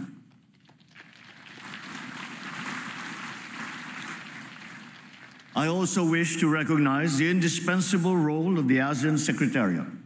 Your steadfast commitment and support to the chair have been vital for ASEAN's continued success. We look forward to working closely with you in the months ahead as we bring the priorities of the Philippines and, of course, that of ASEAN to realization. Your Majesty, Excellencies, ASEAN is our ship, and 2026 will be the year when we set full sail together towards our shared horizon, guided by the theme, Navigating Our Future Together. The Philippines will continue to fortify our peace and security anchors, strengthen our prosperity corridors, and advance people empowerment. These main priorities will serve as our compass, guiding ASEAN towards a future where peace, prosperity, and people remain at the heart of all that we say and all that we do. This reflects not just our aspirations, but our resolve to ensure that ASEAN's integration agenda translates into real opportunities for businesses to grow, for communities to thrive, and for progress to be inclusive, sustainable, and shared by all. In 2017, the Philippines steered ASEAN in consolidating its gains over the past 50 years. In 2026, as we commemorate the 50th anniversary of the Treaty of Amity and Cooperation, we will continue to champion peace and stability through dialogue, adherence to international law, and enhanced cooperation on traditional and non-traditional security issues. Our chairship arrives at a defining moment for ASEAN, one marked by both promise and complexity. For though the tides of change may be unpredictable, our compass must remain constant, anchored in cooperation. It must be oriented toward maintaining a stable and secure region, built upon a shared vision of an open, inclusive, transparent, and rules-based ASEAN regional architecture. With the Philippines at the helm, we will continue to ensure that ASEAN and ASEAN-led mechanisms and processes remain central. We, as ASEAN, will stand firm as the institution that serves as the driving force behind the region's evolving landscape. Our goal is not to diverge from past chairships, but to build upon the collective work of our predecessors. As we pledge our sustained commitment as chair, we likewise hope our vision will be shared amongst all ASEAN member states, the Secretariat, and all our external partners. It is in this spirit that I warmly invite you all to the Philippines with our collective resolve. Let us navigate into our future together. Maraming salamat po. Thank you, Your Excellency, for your inspiring remark. We would like kindly invite His Excellency President of the Republic of the Philippines to return to his seat.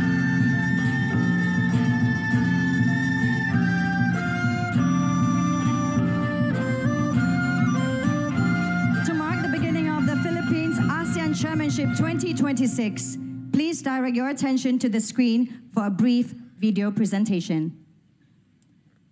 50 years ago, ASEAN's founding members signed the Treaty of Amity and Cooperation in Southeast Asia, the TAC, a bold vision for peace built on trust, dialogue, and mutual respect, marked a significant turning point. This treaty changed everything from 5 nations to 11, from regional partnerships to global influence. Today, more than 50 countries have acceded to the TAC, making it one of the world's most successful peace frameworks. The Philippines, being the first to sign and ratify the treaty, helped write the story, and now we guide its next chapter. As we commemorate 50 years of the TAC in 2026, we carry on the vision for global peace and stability.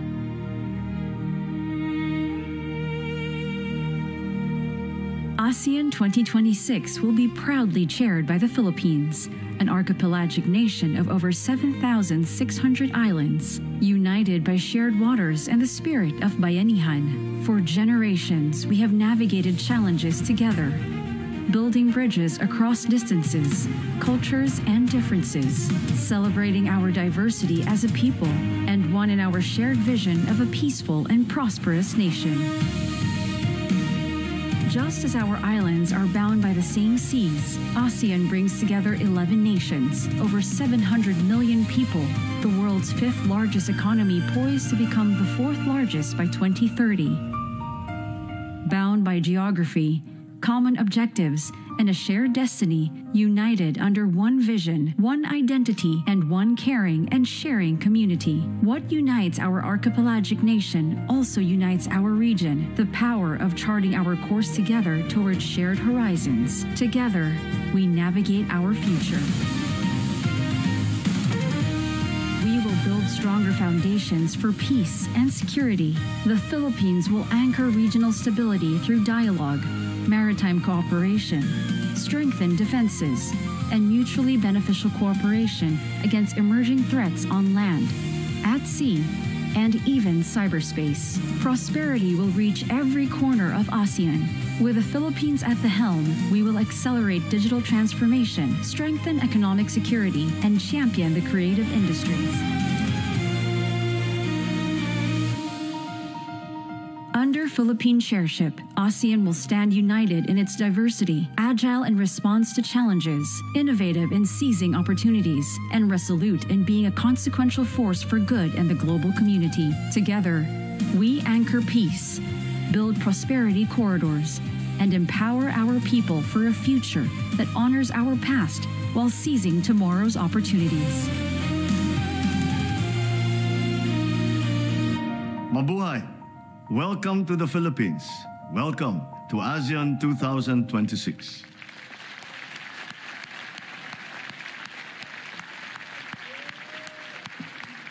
Your Majesty, Your Royal Highness, Excellencies, ladies and gentlemen, distinguished guests, as we welcome the Republic of the Philippines as the ASEAN Chair for 2026, we hereby conclude the closing ceremony of the 47th ASEAN Summit and related summits. Announcing the departure of the heads of state and government of ASEAN, we kindly request that all other guests to remain seated to allow heads of state and government of ASEAN to exit the plenary hall first. I'm your MC, Yasmin Hani, and my co-MC, Adam Carruthers. Thank you. Terima kasih and jumpa lagi. For all the journalists to remain in the hall for the press conference. Thank you.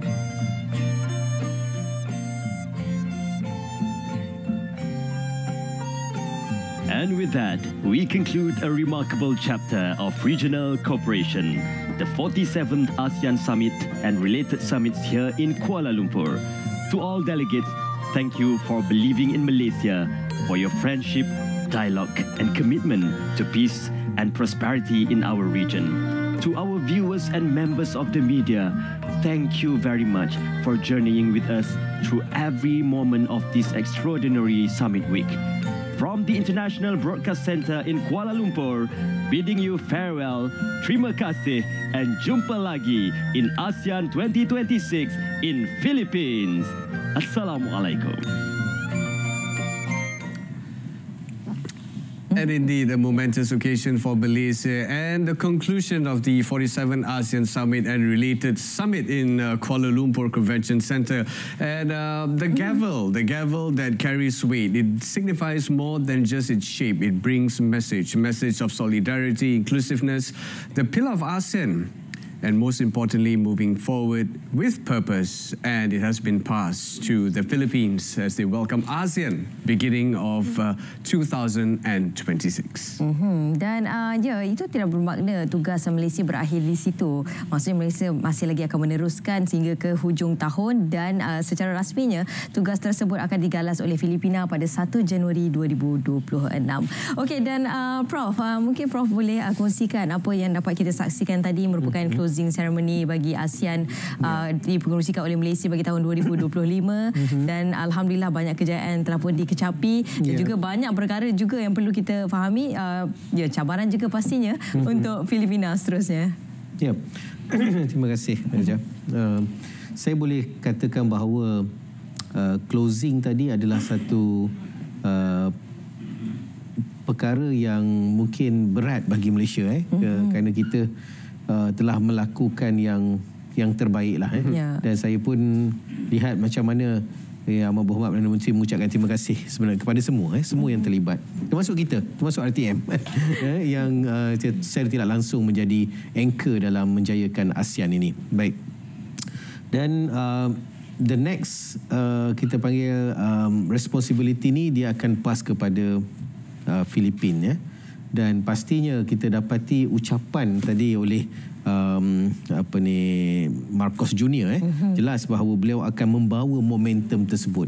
Jadi saya boleh conclude daripada apa yang dibincangkan ataupun apa yang diucapkan oleh Yang Amat Berhormat Perdana Menteri dan juga Philippines tadi, presidennya telah jelas bahawa kita menunjukkan satu perkara iaitu apa yang disebut sebagai the ASEAN Way.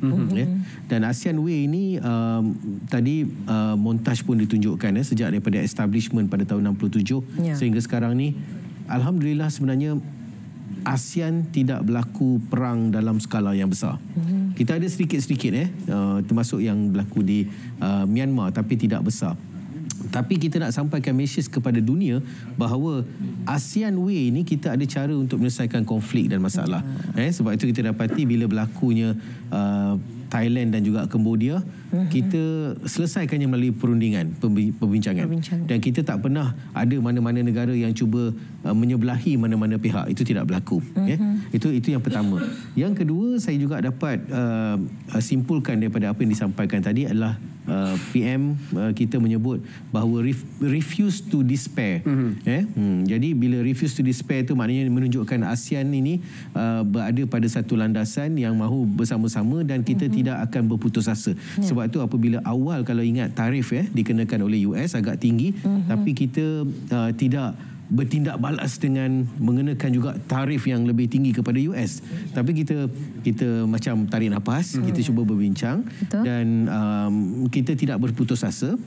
Dan akhirnya kita masing-masing mendapat satu peratusan kenaikan tarif yang agak munasabah walaupun kita tidaklah mahu perkara itu berlaku, tapi baik daripada kita kena lebih banyak kan. That's right. Yes, right. Ya, dan mungkin yang terakhir adalah apa yang disebut sebagai the broader agenda untuk digitalization. Kita jangan lupa juga dalam summit kali ini dibincangkan juga tentang ASEAN 2045 Jadi kemakmuran bersama, Doktor kan, ada tentang digitalization dan banyak lagi perkara-perkara yang mana ianya perlu diteruskan.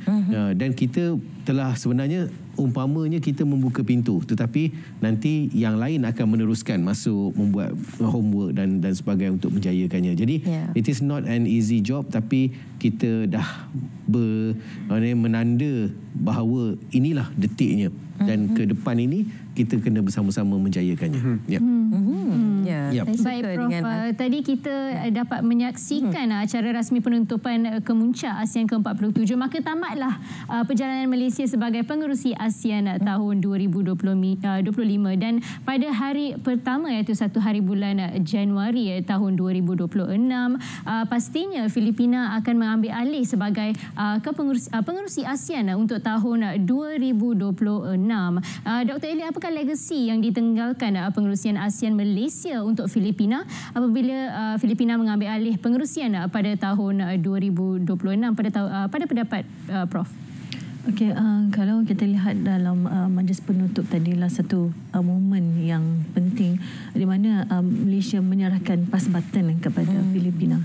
Dan kalau kita lihat daripada tunjang kita inklusif dan juga sustainability, di mana perkara ini apa yang telah diputuskan sebanyak 69 keputusan yang perlu, walaupun kita kata tanggungjawab Malaysia sebagai pengurusi ASEAN telah berakhir pada hujung tahun ini, tetapi dari segi pelaksanaan apa yang telah diputuskan itu sebenarnya adalah berterusan.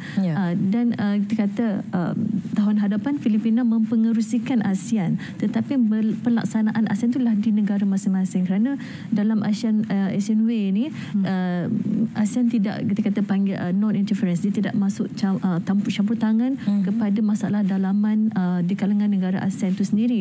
Tetapi apabila tiba masanya dalam persidangan ASEAN kata mengutarakan masalah-masalah yang berlaku dalam negara di kalangan negara ASEAN untuk diperbincangkan dan untuk untuk diperhalusi akan mendapat persefahaman dan persetujuan bersama. Dan ini juga perlu diteruskan oleh Filipina yang dalam pada tahun hadapan dengan kita menambah baik dengan apa penanda aras yang Malaysia telah letakkan. All right, thank you so much, Dr. Elia. Prof. Dr. Asmadi, thank you so much for actually staying with us. And with that being said, of course, it is a conclusion for the summit already and moving forward with the gavel to the Philippines. Now, Professor Dr. Asmadi, just to share your opinions and your point of views, is it going to be a difficult task for the Philippines? And what do you mostly look forward to with the Philippines being the chair of ASEAN 2026 next year? Okay, thank you very much for the question. Of course, whether like or not, the Philippines will, we can't see the pressure, but since Malaysia has set the bar a bit, excellence and promising, so I think the Philippines will not sit and relax. Just like when we are in the flight, fasten your seatbelt and sit and relax. No, I don't think so. The Philippines also, I think, one of the founding fathers of ASEAN, and we have been, from Malaysia perspective, although we have a lot of still some dispute issues, for instance. I don't want to mention about those issues, but we need to move forward, and the Philippines also bear in mind. Philippines also in terms of relation with the US is good. In terms of other relation with the European countries also good. So I think it can boost ASEAN image at the global level. Although ASEAN still facing the most pressing issues. For instance, on the South China Sea, for instance, we're still hanging in the balance between the rivalry between the US and the China, and due to the closeness of the Philippines, more towards the US, that will create some not stable in terms of relations within ASEAN. But don't forget, ASEAN, we have a very, kata keramat, non-interventions policy. Dasar tidak campur tangan. That will, I think, guide ASEAN with the pengurusian of the Philippines for more brighter future in the coming years ahead. So I believe, as confident, Philippines, I think, don't need to copy what Malaysia has done, I think, because they have their own agenda, and then that can be discussed equally among ASEAN members. When the inclusions of the Timor-Leste, I think new agenda, new issue, and new opportunity will in front of us. So again, congratulations for Malaysia as the pengurusi of ASEAN, and of course, good luck for the Philippines and for the ASEAN. Thank you. Thank you, Prof. Dr. Asmadi. Of course, truly quoting our Prime Minister of Malaysia early on, where he actually mentioned that Malaysia is in the eyes of the world, and truly showcasing praise for Malaysia's hospitality throughout the ASEAN Championship 2025. This is truly a legacy to be left behind, and of course, without a doubt, that the ASEAN Championship will only continue its success with the Philippines. And of course, over to our Brandon and Raja Sufi as our hosts. Thank you very much, Erin.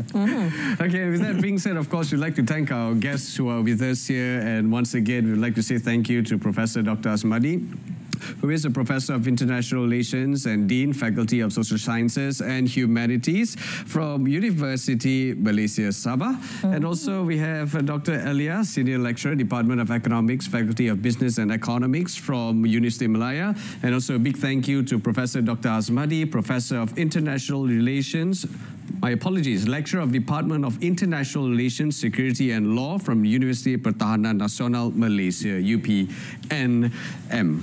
Ya, baik, terima kasih diucapkan kepada tetamu kita di studio. Terima kasih banyak Doktor dan juga Prof. Dan kita akan berhenti berehat seketika, Brandon. Yes. Kembali nanti banyak lagi topik perbincangan yang akan kami bawakan kepada anda, dan kita saksikan bingkisan yang telah pun kami sediakan. Silakan.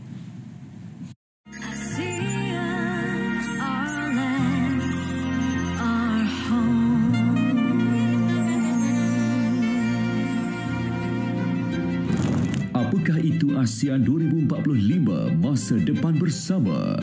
Pada sidang kemuncak ASEAN ke-46 yang lalu, Deklarasi Kuala Lumpur mengenai ASEAN 2045 Our Shared Future telah secara rasmi dilancarkan. Ia menjadi satu visi baharu bagi ASEAN yang menggantikan ASEAN 2025 Forging Ahead Together yang telah diterima pakai pada tahun 2015. Visi ini merupakan dokumen strategik jangka panjang yang akan mencorakkan hala tuju masa depan ASEAN untuk 2 dekad akan datang. Dokumen ini menzahirkan aspirasi ASEAN untuk merealisasikan komuniti ASEAN yang berdaya tahan, inovatif dan dinamik dan berpaksikan rakyat menjelang tahun 2045. Secara dasarnya, visi ini berfungsi sebagai kerangka hala tuju ASEAN untuk terus memperkukuh agenda pembinaan komuniti serantau dalam memasuki fasa integrasi di masa hadapan.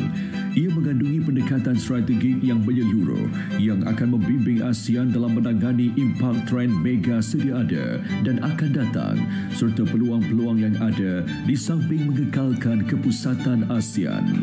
ASEAN 2045 Masa Depan Bersama merangkumi 6 dokumen iaitu Deklarasi Kuala Lumpur mengenai ASEAN 2045 Masa Depan Bersama, Visi Komuniti ASEAN 2045 ASEAN yang berdaya tahan, inovatif dan dinamik dan berpaksikan rakyat, Pelan Strategik Komuniti Politik Keselamatan ASEAN APSC, Pelan Strategik Komuniti Ekonomi ASEAN AEC 2026-2030, Pelan Strategik Komuniti Sosio Budaya ASEAN ASCC dan Pelan Strategik Ketersambungan ASEAN.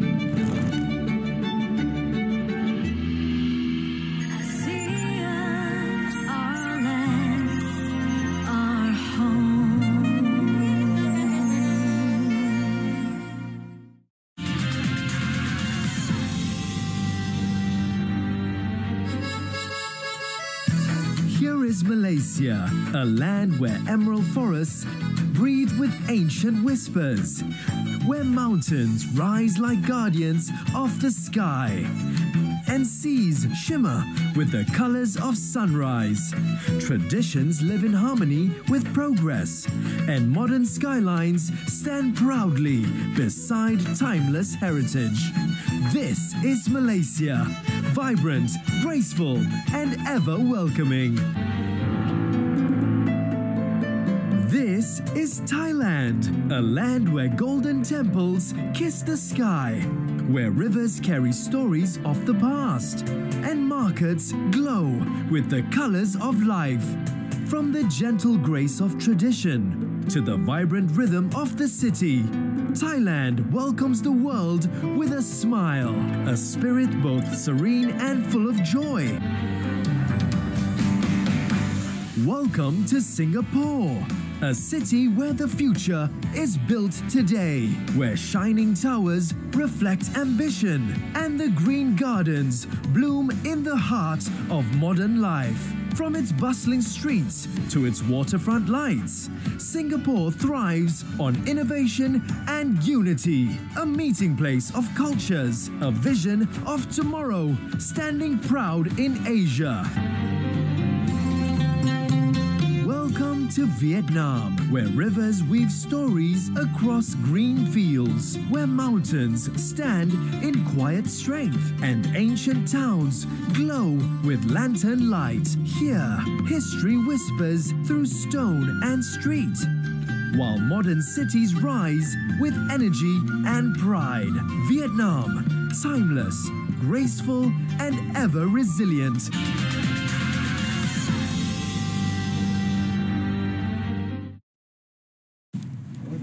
Baik, anda bersama kami di RTM membawa kepada anda sidang kemuncak ASEAN ke-47 dan tadi kita menyaksikan acara rasmi penutupan kemuncak ASEAN ke-47. Maka tamatlah perjalanan Malaysia sebagai pengerusi ASEAN tahun 2025 dan mungkin Malaysia hanya dapat memegang sekali lagi kepengurusian ASEAN pada 10 tahun yang akan datang.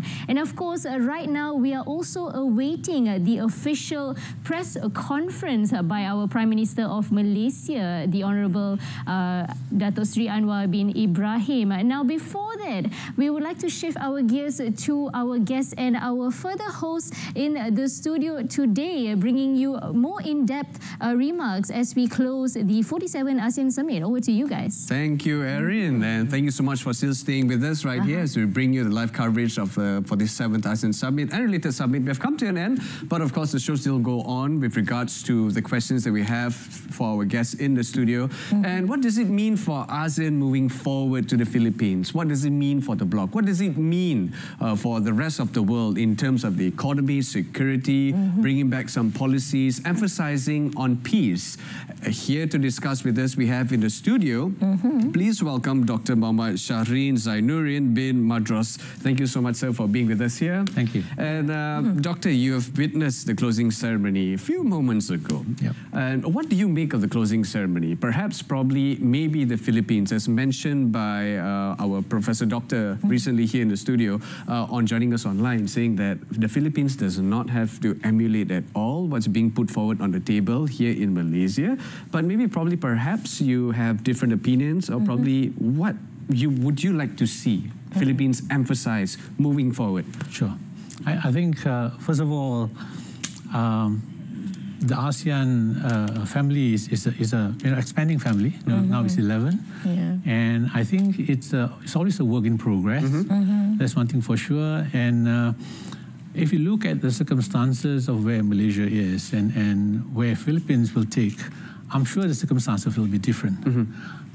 The political circumstances that we are in is much more, if like, benign compared to, I think the previous speaker has talked about the interaction of China and America in the Philippines are a bit more, I think, prominent compared to what we are. So the circumstances will be different, but I think what will remain is a good point to see where ATIGA comes in, where ASEAN is actually continuously developing its processes and systems. That needs to carry through, because I think there's still a lot of challenges, when you look at the policies that we've created among ASEANs to promote trade, to ensure that there's a good communication, sharing of social, economy, and so on and so forth, right? But trade is not just at the end, it's not the end of things, right? Because then you have non-tariff barriers. Yes. Digitalization is coming into play, become more prominent. I'm sure those capacity building is emphasized again in this new ATIGA thing, right? So I think that will become more and more prominent as we move forward, because in this current global economic circumstances, what you can't avoid is competition is going to become more prominent. And you see the regional economic blocks becoming more prominent. But at the same time, you see a lot of protectionists, a lot of larger superpowers taking charge. That's right. So all of that emphasize the fact that smaller nations need to find ways to strengthen themselves to protect their interests. So in this sense, I mean, ideally you would like to have an economy that is equitable, fair, and everybody is, nice to each other. But the reality is there'll be a competition. It's a healthy competition nevertheless. But the smaller nations, in order to be heard, needs to be able to put something on the table, to negotiate. When you're small, it's difficult to negotiate, right? And if you look at each of the 11 economy within ASEAN, they are relatively small compared to the global economy. So because of that, ASEAN still becomes very relevant for the smaller players. There's a lot of talk about how effective ASEAN is. All of that will be a work in progress. And I think when you talk about Philippines, Philippines will have that challenge moving forward. How to carry forward what we've done, what Malaysia has put on the table, the signing of ATIGA, the renewal of all the FTA with all the ASEAN countries, ASEAN with all the FTA of other countries that has FTA with ASEAN. All of that needs to bring some fruition, bring value, right, to the table. So all of that will be, I think, will be faced by Philippines to make ASEAN more relevant. Because if we don't continue this momentum, Africa will grow. The GCC will grow. North Africa, you have all the tension and challenges that they have, will find their own ways. European will have their own, challenges to build. ASEAN has to put our house together as well, and that will be the greatest challenge. Ya, betul. Dan saya kira itu antara cabaran yang cukup besar untuk memastikan 11 blok ASEAN ini dengan geopolitik yang berbeza, ekonomi yang berbeza. Jadi bagaimana untuk memastikan ASEAN ini diangkat dan juga seperti mana boleh bersaing dengan ekonomi gegasi dunia. Dan juga pendapat doktor berkenaan perkara ini, apa antara pendekatan yang boleh dilakukan kerana ia bukan melibatkan satu negara, ia melibatkan 11 blok ASEAN. Dan bagaimana untuk kita memastikan bahawasanya kita dapat memastikan semuanya berada dalam keadaan baik dalam masa yang sama, tiada yang ketinggalan dalam situasi ini. And this is where I think the launching of the common vision, the ASEAN vision, I think is important. But utarakan satu visi itu penting, tapi yang lebih penting ialah merealisasikan that vision. That requires, itu memerlukan suatu leadership, commitment, political will if you want to call it, right? Untuk semua bekerjasama. And that's a challenge, right? It's a challenge because every single country is unique in their own economic conditions, right? Some are heavy on agriculture, some are a bit more advanced in terms of manufacturing goods. So kita ada different, if you like in one family, with some already well off and some not so well off. Can we find a common ground where we reach our neighbors to reach ourselves? I think that kind of mentality and culture, I think PMX mentioned about the culture, the values, jati diri, and menjiwai all these aspects. I think that is going to be important for all the leaders of ASEAN to actually be coherent and truly embrace this spirit of togetherness. It's not easy. Betul. It's not easy because if you look at even the current challenges that we have with America, for example, 4 nations that have signed the tariff agreement, not all getting the same tariff, right? So what does it say? Are we still individualistic or are we going together? It says a lot, right? So this is the kind of things that needs to be tweaked. We need to be able to speak as one voice. I think that will be a challenge moving forward. Okay. Doctor, question is, and of course statement being put out there is that the ASEAN-China Free Trade Area 3.0 took center stage today before the conclusion of the ASEAN Summit and related summit in Kuala Lumpur. So with that being said, the summit also witnessed the signing of the second protocol now to amend the ASEAN Trade in Goods Agreement, which is the ATIGA. And of course the ASEAN-China Free Trade Area 3.0 upgrade protocol. So how should business in ASEAN emphasize their position in their supply chains, in response to these upgrades? One thing that is, I think, prevalent as we see in the last 1 year or so is that major economic power tends to demand certain things unilaterally, and these rule-based tariffs are sometimes put aside, and that's kind of unfortunate, dangerous, and I think it speaks a lot in terms of what smaller nations needs to do. I think this rule-based tariffs has been there for a long time to safeguard so that everybody has a fair share and equitable contribution to global trade, right? So now what's happening is the reality is the two big superpowers is playing a lot of, if you like, influence in terms of how trade is being done, right? It's carrying forward. And we know that when there's a competition, there's always protectionist attitude in terms of, but I just hope that the global leaders understand that, protecting your own turf is not really supporting natural economic development.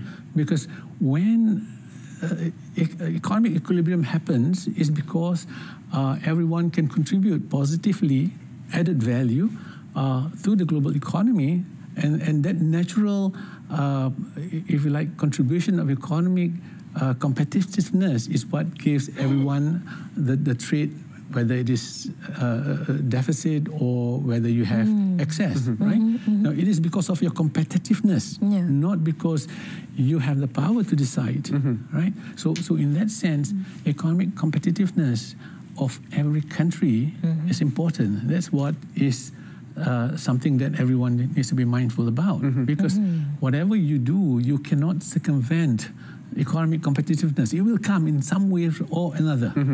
Okay, you try to tweak economy by putting all kinds of policies. Okay, it works in the short run, but not in the long run. So this is where I think smaller nations need to understand we need to be competitive.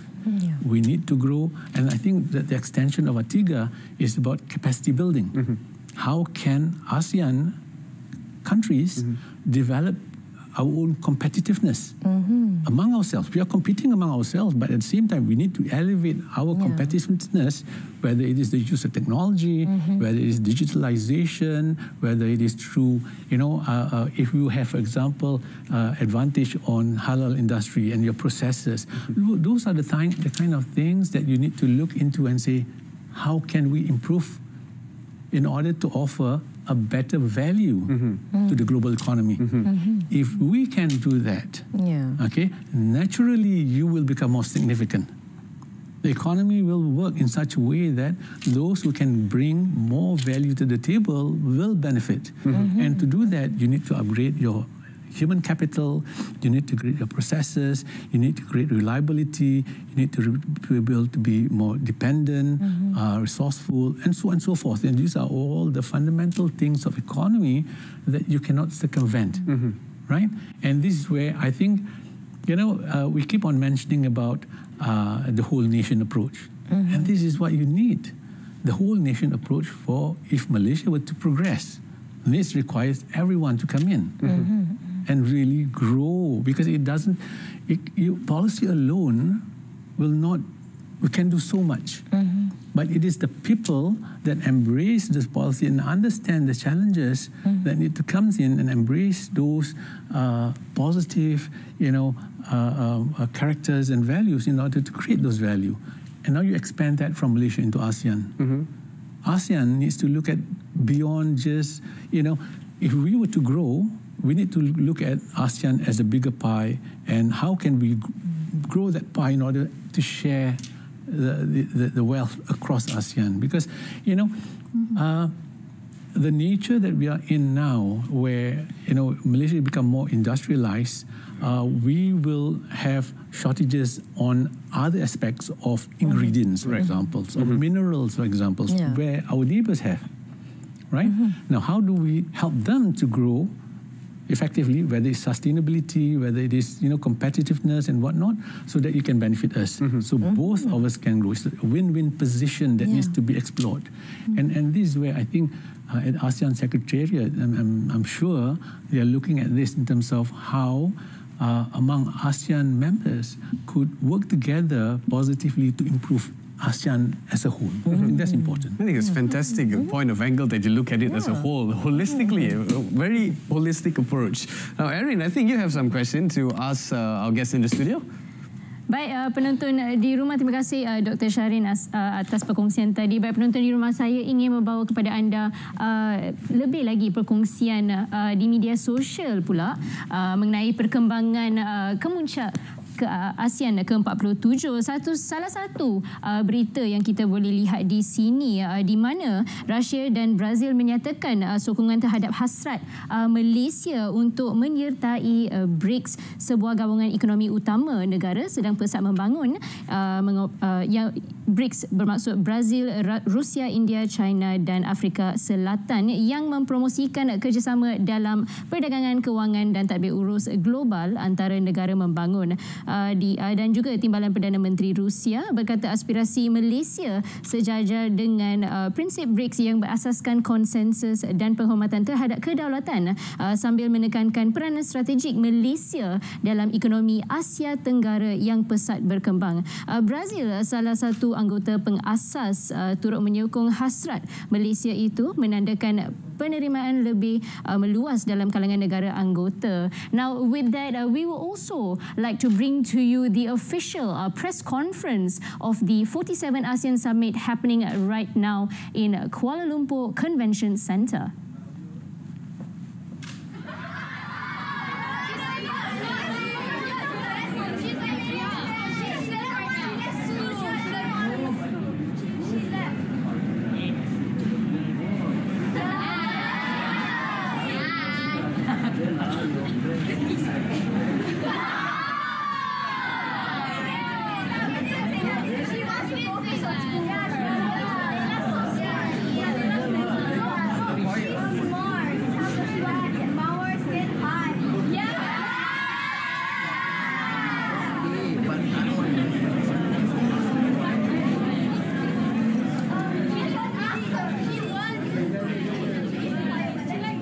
Yes, as you can see on your screens, of course, the wonderful atmosphere down at Kuala Lumpur Convention Centre, showcasing our humble Prime Minister of Malaysia, the Honourable Datuk Sri Anwar bin Ibrahim, totally enjoying and meeting up with all our cultural performers as well as our students that are down at the Kuala Lumpur Convention Centre. Truly a remarkable experience to have witnessed the conversations and the enjoyment and the cheer that is being held down for the 47 ASEAN Summit this year.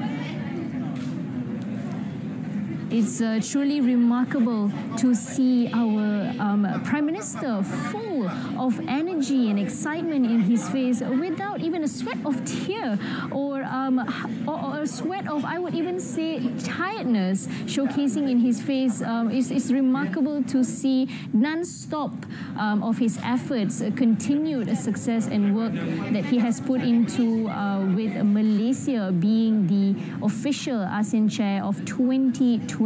Now we're truly awaiting for the press conference by the Honourable Datuk Sri Anwar bin Ibrahim, Prime Minister of Malaysia, to begin shortly after he has completed the cycle of his many pictures with our amazing and I would like to say cute and beautiful cultural performances and our students down at the Kuala Lumpur Convention Centre. And as you just witnessed, is actually a sign language that was also portrayed in a video as well with him to actually by our official RTM sign language mentor Tan Lim Bee as well. The future custodians of our region's unity and peace. Their excitement, their laughter and the glow of pride on their faces capture the very spirit of this summit. And the soul of ASEAN is above all about people.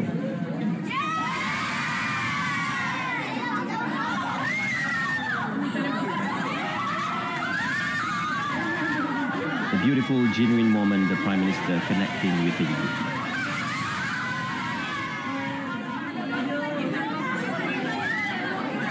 Also symbolizing that the journey of ASEAN does not end in conference hall.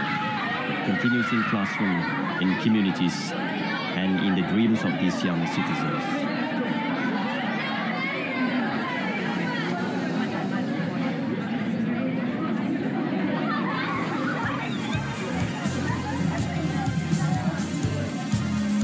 And taking the podium, the Prime Minister is expected to share the key outcomes from the 47th ASEAN Summit and related summits. Warahmatullahi wabarakatuh, salam sejahtera. Alhamdulillah kita dapat selesai dan jayakan sidang khas, bukan sidang penuh kemuncak ketua-ketua negara ASEAN. 2-3 hari ini puluhan mesyuarat perjumpaan dari pagi sampai malam. Kita dapat pertemukan dan bawa ke sini tokoh-tokoh besar negara-negara luar dari seluruh benua. Presiden Donald Trump Amerika Syarikat, Premier Li Chang China, kemudian Brazil mewakili Latin America, Afrika Selatan mewakili Afrika, dan Eropah. Jadi alhamdulillah. Tapi saya tadi gunakan kesempatan tadi untuk ucapkan terima kasih penghargaan. Berapa orang bekerja? Puluhan ribu. Ya, seperti saya katakan dari lapangan terbang sampai ke pasukan keselamatan, immigration, custom, semuanya. Dan tentunya yang besarnya Kementerian Luar. Dan perdagangan dan pelaburan. Yang tentunya KSN dan seluruh jentera kerajaan. Ya, jadi saya bila bab itu memang terharu sedikit. Ya, politik satu bab, tetapi yang ini menunjukkan bagaimana rakyat keseluruhannya kerja bertungkus lumus pagi, petang, malam, tak kira waktu. Ya, seperti mana kata saya sebut tadi, apa servis kerana cinta kepada negara Malaysia. Baik. Jadi ya, ini menunjukkan Malaysia ini dia pertahankan sikap yang sederhana, centrality, maknanya dia boleh berhubung dan berkawan dengan semua. Ada orang kata, mengapa kita memihakkan negara China? Ya, tapi kita jemput dan baik dengan Amerika Syarikat. Mengapa terlalu sambut Amerika Syarikat? Tapi kita baik dengan Brazil dan Afrika Selatan yang tidak disenangi oleh setengah negara barat. Mengapa kita dengan EU, Uni Eropah? Kerana perdagangan, pelaburan, negara-negara itu penting. Jadi bagi saya keputusan yang kita buat itu keputusan yang menjaga imej negara, menjaga kepentingan negara, ekonominya, pelaburannya, dan yang lebih penting manfaat kepada rakyatnya. Bila kita baik dengan negara, mereka berdagang, datang sini sebagai pelancong, sebagai pedagang, sebagai pelabur, manfaatnya kepada rakyat. Jadi itu sebabnya mengapa kita teruskan dengan sidang-sidang ini, dan yang lain itu termasuk umpamanya wakil daripada IMF, Bank Dunia, AMRO, EABC dan beberapa badan-badan pendidikan dunia yang terkenal.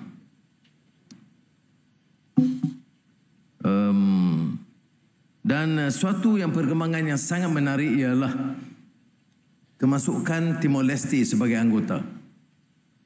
ke-11 ASEAN yang sangat sentimental dan emosional bagi mereka. Kerana Timor Leste ini sebahagian dari Indonesia. Dulunya mereka.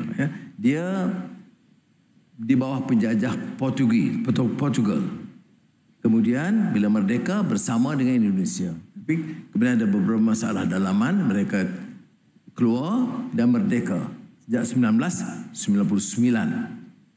Sampai 1999 mereka bergelut nak menjadi sebahagian dari ASEAN. Apakah mereka sudah sebahagian? Ya, daripada asal ASEAN ditubuhkan, mereka itu sebahagian daripada ASEAN. Tapi bila terkeluar sebagai negara sendiri, dia terpaksa gunakan proses semula, terutama sebagai negara itu relatif miskin. Saya sebagai pengurusi ASEAN, saya tak kira sama ada kedudukan negara itu miskin itu kaya. Kita berkawan bukan kerana negara itu kaya. Kita berkawan kerana menghormati negara dan maruah rakyat dan negara itu. Sama seperti kita dalam persahabatan kita. Ada keluarga kita miskin, ada keluarga kita agak senang. Takkan kita pilih yang kaya. Jadi begitu juga dalam hubungan antara negara. Sebab itu rakan-rakan kita, terutama di Kementerian Luar, bertungkus lumus dalam sepanjang tahun ini cari jalan dan helah bagaimana dapat keanggotaan penuh Timor Leste dalam ASEAN, dan alhamdulillah tanpa sejarah kerana kemasukan mereka. Ada yang bertanya penyelesaian Myanmar. Myanmar kita tidak berganjak keputusan kita tentang konsensus 5 perkara. Ada syarat. Kemudian kita bincang. Kita akui kerana saya bertemu dengan Ong Lai, masa itu senior general dan Perdana Menteri, 2 kali di Bangkok dan di Beijing. Kemudian Menteri Luar dengan beberapa rakan sejawat bertemu dengan pemimpin-pemimpin Myanmar di Myanmar. Jadi ini menunjukkan kesediaan kita mengadakan hubungan baik, tetapi tak berganjak dari syarat. Apa dia faedah dia? Sejak setahun yang lalu, setelah kita campur tangan, berunding dengan mereka, mereka hentikan serangan. Ada 1-2 peristiwa, tetapi tidak seperti mana dengar 2-3 tahun yang lalu. Kampung dihancurkan, pembunuhan berlaku, pelarian ratus-ratusan ribu bahkan. Tapi ini tidak. Masih berlaku, masih kita kesalkan, tetapi jauh lebih kurang daripada pernah berlaku. Sebab itu, hubungan diteruskan, tapi belum lagi iktiraf, dan kita masih terikat dengan konsensus 5 perkara. Baik, kita kemudian ada apa yang disebut beberapa perjanjian persamaan perniagaan dengan Amerika Syarikat yang mengundang banyak juga teguran dan kritikan. Sebahagian baca, sebahagiannya mengangguk tanpa memahami. Siapa kata kita mengalah? Yang bincang dengan Presiden Amerika itu, itu pasukan dia. Tetapi yang bincang hati ke hati, yang 4 mata itu saya dengan Presiden Trump. Dan jangan lupa, kita boleh menjerit di sini, tapi orang mati di Gaza, dibunuh, dibom. Caranya bagaimana? Maki Israel, sudah. Marah ke Amerika, sudah. Tapi ini kesempatan kita berjumpa sendiri. Sekarang ini sekurang-kurangnya dengan campur dengan Amerika, dihentikan serangan dan dilarang penaklukan tebing barat. Apakah berhasil sepenuhnya? Tidak. Tetapi sekurang-kurangnya dihentikan serangan, pembunuhan. Orang dibunuh. Kita asyik politik kita. Nak cari cheap political stunt. Itu saya tidak puas hati sama sekali. Siapa kata kita menyerah? Nak cari tegas seperti kita. Siapa yang berani berucap depan Presiden Donald Trump? Tiap kali jumpa dia, Gaza, terima kasih atas penyelesaian awal, tapi bagi penyelesaian sepenuhnya, bagi penghormatan kepada rakyat, jangan ada lagi perkara ini berlaku. Pastikan tidak lagi kecurangan dilakukan. Itu kita lakukan kerana apa? Saya Perdana Menteri Malaysia. Ini kadang-kadang orang dia kesampingkan pandangan sedemikian. Sudah dalam mobil yang disebut bis tu, berat pergi kereta tu. Duduk dalam kereta macam duduk dalam istana. Tapi saya tidak terpukau. Oh, aku hebat duduk sebelah. Tak. Saya kata terima kasih bagi ruang. Terima kasih kena datang ke Malaysia. Terima kasih kena selesaikan. Tetapi saya bagi pandangan-pandangan. Tapi inilah hubungan diplomasi ini, tidak semua nak kena jerit di luar. Yang penting saudara ada mewakilkan kepada saya jadi jurucakap dan saya bercakap untuk pertahankan kepentingan rakyat Palestin dan Gaza. Kemudian dalam sidang Mat Zafrul ada yang bilateral Malaysia United States, kita ucap terima kasih dan kita minta biarlah komprehensif. Yang 20 poin itu tidak cukup komprehensif kerana tak sebut tentang negara Palestin, tak sebut tentang tebing barat secara teliti. Kemudian sekarang dia sebut jangan serang, jangan takluki tebing barat. Kita sebut. Kemudian ASEAN United States depan semua kepala negara ASEAN, Tuanku Sultan Brunei, ketua-ketua presiden, Perdana Menteri semua. Saya tegaskan lagi. Saya kata terima kasih Tuan Presiden. Dia duduk sebelah saya. Nak tunjuk berani sangat subuh yang bising dekat kampung Sabak Berenang ke mana. Dah bukanlah saya tapi tak payah sokong saya. Tetapi bila kenyataan kita lakukan, bagilah sokongan pada pendirian Malaysia. Malaysia bernasib baik, alhamdulillah, kita pengurusi ASEAN. Teram sebelah saya kata thank you Mr. President. Soal Gaza ni kurang-kurangnya ada, tapi ingat, kita selalu sebut komprehensif. Komprehensif maknanya penyelesaian menyeluruh. Menyeluruh ni maknanya menghormati hak rakyat Palestin, termasuk negara dia. Siapa yang sebut? Malaysia. Siapa di depan siapa? Depan Donald Trump. Nah ini saya nak. Jadi ini yang dilakukan. Baik, ada masalah perjanjian perdagangan yang diundingkan oleh pasukan perdagangan kita yang banyak dikepalai oleh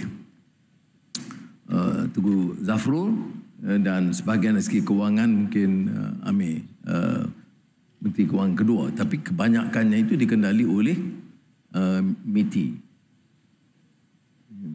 Mereka mahu bicara soal rare earth, nadi bumi.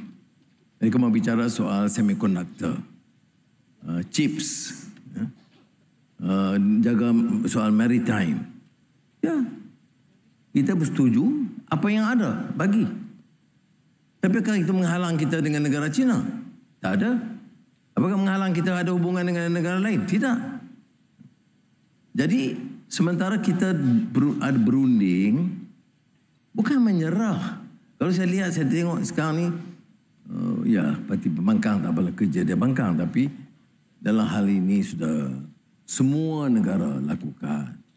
Macam kata, oh pasal apa jemput Donald Trump, patut jangan jemput. Oh, dia ini dilaknat Allah dan siapa yang menyokong dia itu samalah dilaknat. Yang benda politik macam ni. Inilah negara kita jadi bahan jadi. Ada setengah tu orang ustaz belajar agama. Tanyalah dulu.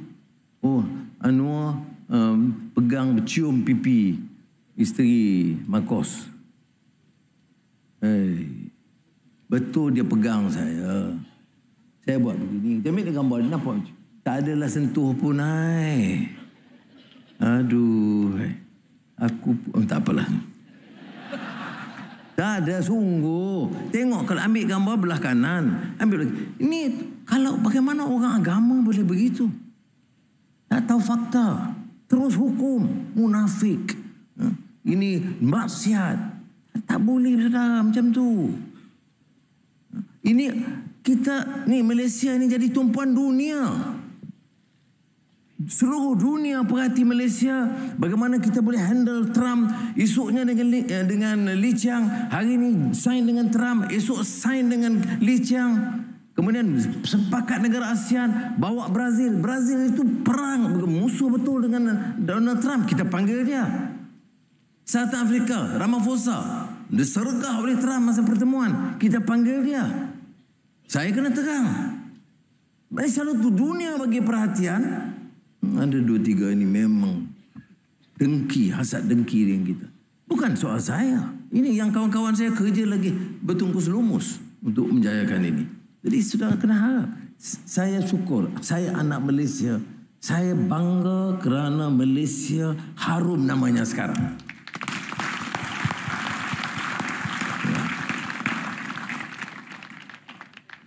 Sebab itu kita sign kemudian ya. ASEAN-China Free Trade Agreement 3.0 upgrade. Yang pertama ASEAN dengan yang upgrade ini. Pertama, kalau kita takut dengan negara Amerika Syarikat, mana mungkin kita sign dengan China sehari selepas Presiden Trump pulang? Tak mungkin. Ini saya kata kebijaksanaan diplomasi. Ya, bukan saya tapi dengan rakan-rakan semua. Baik. Yang lain, ya kita benar-benar sudah ikutilah yang lain. Baik. Terima kasih banyak. Assalamualaikum warahmatullahi wabarakatuh. Kena ada soalan tak ada kan? Dah soalan isu ada lagi, sudahlah. Ada okey ya. Firdaus Awani.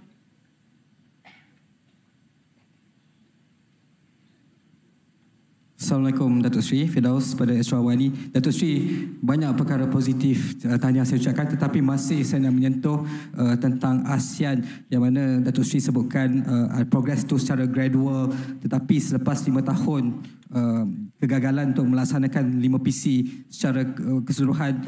Jadi apakah benchmark untuk ASEAN next untuk melihat tentang penyelesaian isu Myanmar ini? Kita dah habis Datuk Seri, kita nak bagi pada Filipina pula. 5 tahun ya. Baru 5 tahun. Gaza 70 tahun.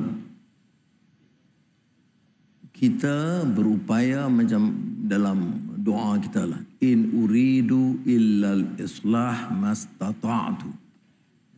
Kita berusaha sedaya upaya bawa kebaikan dan perubahan sedaya upaya.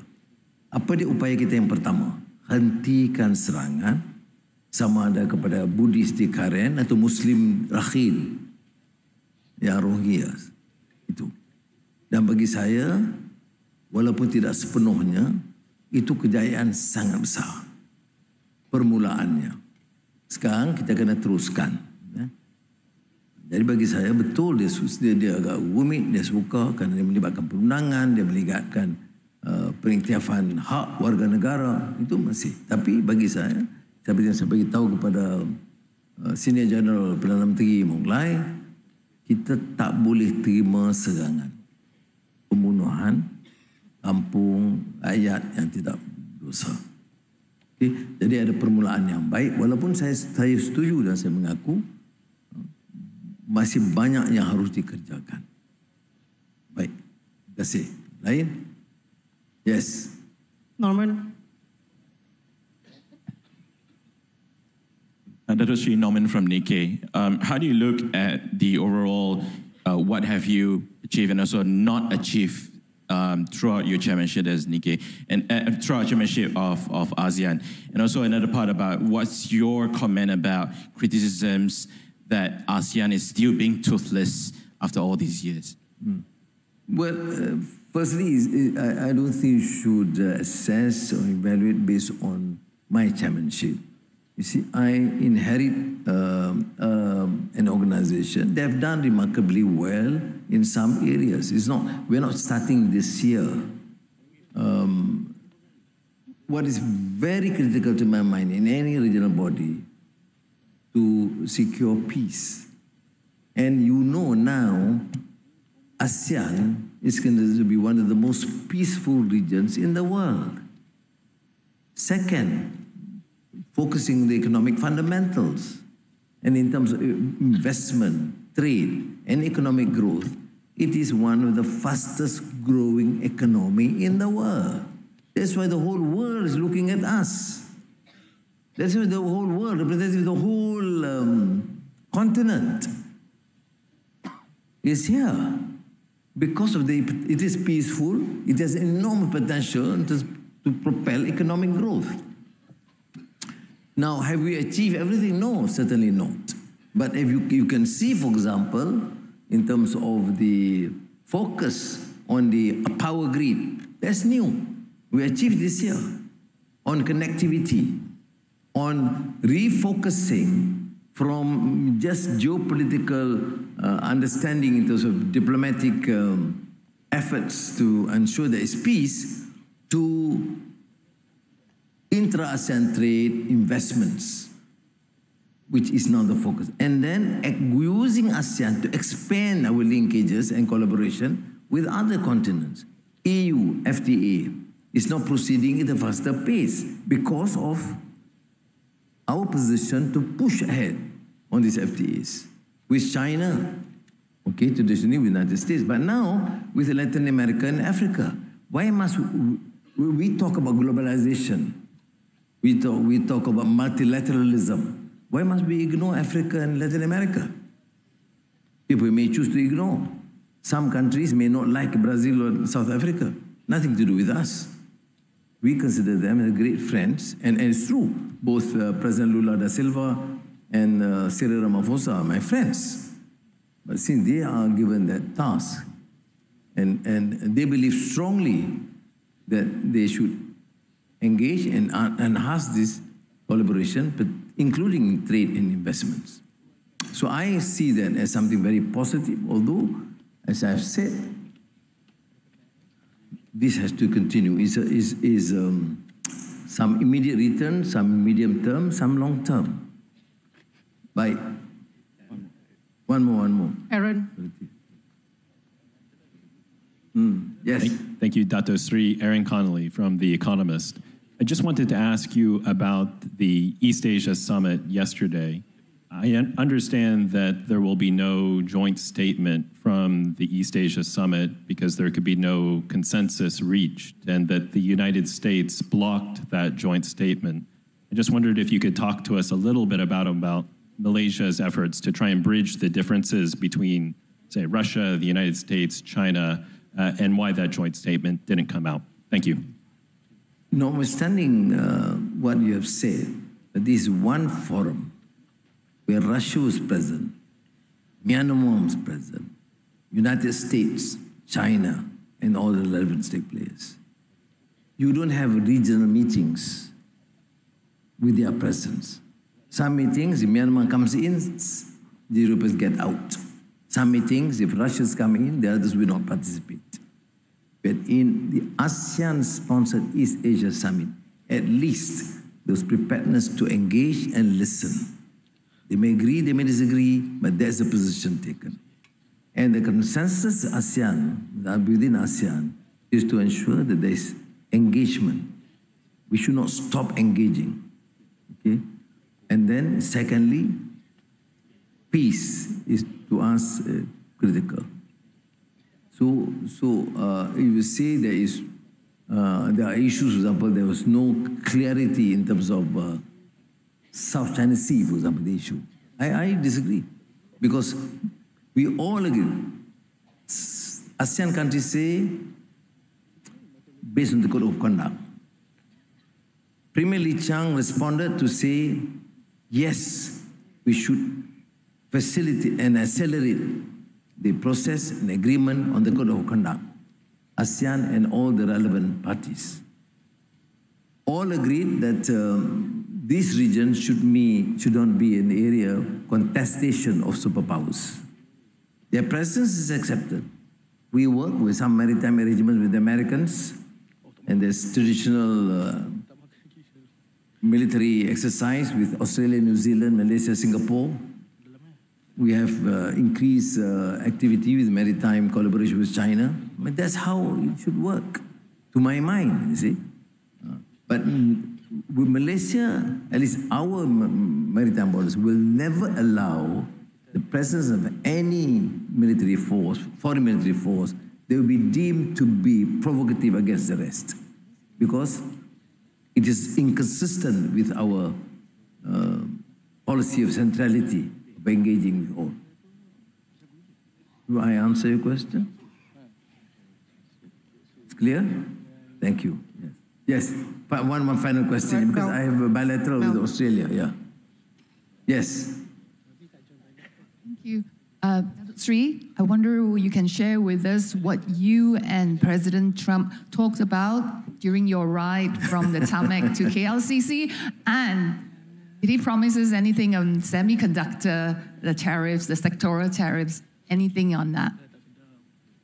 Well, I would say that, I did, on the lighter note, mention to him, because when he invited me, I said, I know, because the security and protocol guys doesn't seem to look happy. Then he said, get Prime Minister Anwar in. So I went in. And then, of course, I need to know about the car. So that takes a few minutes. But, of course, I make full use of the opportunity to engage. And to President Trump's credit, he is also a good listener in these private engagements. He gives some views. I politely disagree on some issues. I mean, he wants to know, of course, about our relations with our neighbors, particularly with China, and why I invited Brazil and South Africa, and I engage. And on the tariffs, of course, I said 19% is still high for us, but then he has now imposed a zero tariff on the our major facility, including our major export, semiconductor for now. I of course, thank him for that.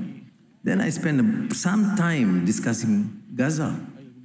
He knew about, even my meeting with past Hamas leaders. And I explained to him why. I was in Doha. I know one or two of them. I decided to meet them and strongly urge them to support the peace initiative by the Arab neighbors, OIC. That was it.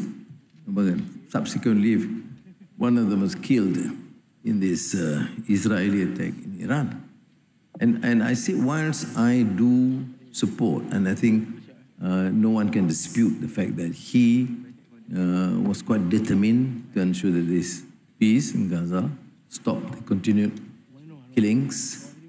But I said, if you talk about a lasting peace, a durable peace, that must be comprehensive. But of course, his answer is that, this is the first phase. We are working with it, working on it. He said, do I know Witkov? I said, I met him.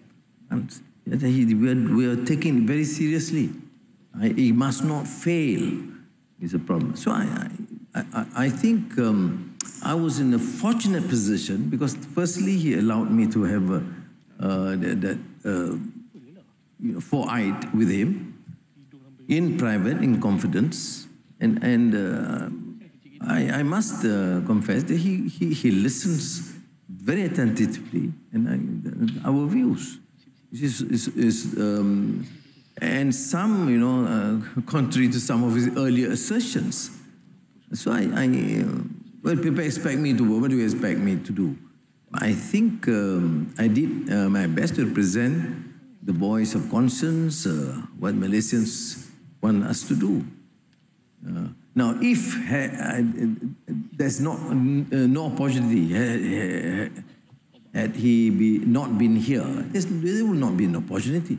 But at least there's a voice that he has to listen, And we repeated that in the formal. Of course, in the formal session, bilateral Malaysia and United States with President Donald Trump and within ASEAN, naturally I got to be more guarded, right? I mean, this is any diplomatic encounters like that. I wouldn't be as, I did spend, take it from me, Melissa, that I did my best to appeal to him to say that, look, the peace initiative must be comprehensive, must be durable, must be fair, ultimately. You see?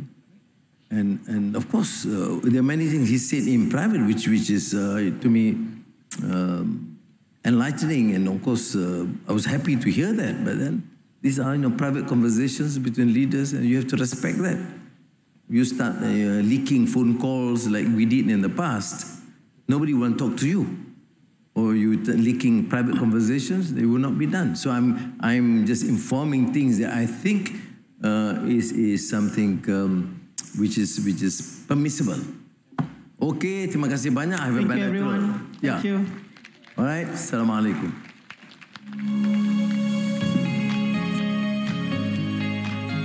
And that concludes the press conference by Prime Minister Datuk Seri Anwar Ibrahim, marking the successful culmination of the 47th ASEAN Summit and related summits, an event that has strengthened ASEAN's role as a pillar of stability and partnership in the region. With that, thank you and jumpa lagi. Itulah dia sidang media kemuncak ASEAN ke-47 oleh Yang Berhormat Perdana Menteri Malaysia Datuk Seri Anwar bin Ibrahim. Dan pertama sekali beliau mengucapkan terima kasih kepada ramai warga Malaysia yang terlibat dalam ASEAN bertungkus lumus bekerja untuk memberi yang terbaik bagi kepengerusian ASEAN yang tahun ini 2025. And of course some of his I would say highlights that he has also suppressed in his speech earlier. Of course, the congratulations of Timor-Leste as the official 11th member to ASEAN, and the efforts that he will be uptaking in the crisis of Myanmar, that he will also be further working towards that. And many of his conversations that he have also aligned in terms of the ASEAN-China 3.0 free trade upgrade, as well as his conversations with the President of the United States of America, Donald J. Trump, in the issues concerning the partnership between the ASEAN and US Summit, as well as the Malaysia and US and the issues surrounding Gaza as well. Now, I'm going to shift our gears back to my fellow colleagues here in the studio with me. Thank you very much, Erin, for that wonderful recap. We're so happy that you're actually here, to be honest, really. I'm helping you out a lot, aren't I? And of course, yes, we still have a guest in the studio. We are here with Dr. Muhammad Shahrin Zainuddin bin Madras, and we've got some questions that we'd like to ask our beautiful guests in the studio as well with regards to the 47th ASEAN Summit and related summits, and what's it for ASEAN, and how we can actually move forward and to understand better in some of the context that took place at KLCC. Okey, dan bila kita menyentuh tentang beberapa perkara, kalau tadi Yang Berhormat Perdana Menteri juga ada menyentuh berkenaan dengan Amerika Syarikat, dan saya juga ingin kaitkan berkenaan dengan FTA. Telah pun banyak yang telah pun kita mentry bersama dengan kalau seperti mana yang kita ketahui, iaitu berkenaan ACFTA. Secara ringkasnya, kalau kita lihat kenapa masih belum lagi ada FTA antara Malaysia ataupun ASEAN, secara spesifiknya ASEAN dan juga Amerika Syarikat. Okay. Saya ringkas, Doktor. Terima kasih. It's interesting closing tadi. Yeah, I think before I touch on that one, probably 3 benda yang disentuh oleh PMX tadi yang quite interesting. One is his passion for Timor-Leste. I think that's concerning ASEAN, Timor-Leste, Myanmar, and you know the passion for seeing ASEAN together. That's one. Second part was Gaza, and I think it's so sad in this day and age to see what's happening in Gaza. And I think Malaysia has been a very great vocal to champion the Gaza case. And the third part is this global economy, and this is touching back to your question tentang kenapa FTA. I think Malaysia sekarang ni ada, tak silap saya, 19 FTA. Okay, Malaysia. ASEAN sendiri ada dia punya own FTA dengan China, Korea, Japan and so on. Yeah. So kenapa FTA ni is when a country, especially kalau kita lihat satu negara dengan negara lain untuk memudah carakan trade antara dua country, dan selalunya kalau trade tu dah sampai satu level di mana volume dia cukup besar, setanding antara dua, jadi ada kebaikan untuk memudah carakan. Tapi kalau perbezaan terlalu besar, jurang dia terlalu besar, the bigger economy mungkin tidak berapa berminat, because dia ada banyak benda lain yang dia boleh usahakan. So kalau kita lihat dari segi total trade, global trade, walaupun ASEAN sedang membangun, kita punya total trade di ASEAN ni lebih kurang 4 trilion. Whereas trade di Amerika jauh. I mean, you look at GDP in terms of size pun kita masih jauh lagi. So mungkin belum lagi appropriate time for that FTA to happen. But of course, kita ada FTA dengan ASEAN dengan China, because that was much earlier when China was much smaller. So we grew with China, if you like. So nak menjawab soalan tu mungkin dia perlukan kedua-dua belah pihak untuk melihat keperluan untuk trade agreement. Tapi trade agreement ni kalau kita lihat contohnya ASEAN dengan all the Korean, Japan, China, saya rasa masih lagi banyak luas lagi tempat yang kita belum lagi menggunakan sepenuhnya to our advantage. So this is where keadaan persekitaran ataupun the readiness our industry to take advantage. Okay, because contohnya lah kan, kalau kita produce misalnya getah, produk-produk getah misalnya, katakan trade dengan China katakanlah 2 bilion, tapi China perlu 20 bilion, ataupun kita ekonomi pengusaha-pengusaha kita boleh keluarkan cuma 2 tan, dia perlu 200 tan. So the readiness to scale up is one of the challenges. Okay, itu yang saya kembalikan kepada persoalan tentang kesediaan kita dalam menjana kekuatan industri kita. Jadi kalau kita lihat sekarang ni, saya sangkutkan tadi kepada kita punya agreement of reciprocal tariff dengan Amerika tu. PMX touch a bit about kuasa-kuasa besar between kita, walaupun kita sign dengan Amerika, tapi kita ada freedom to sign with China. Kita bercakap dengan seluruh, dan and that's very important because kita mesti melihat dari segi menjana trade dengan ekonomi-ekonomi membangun yang baru.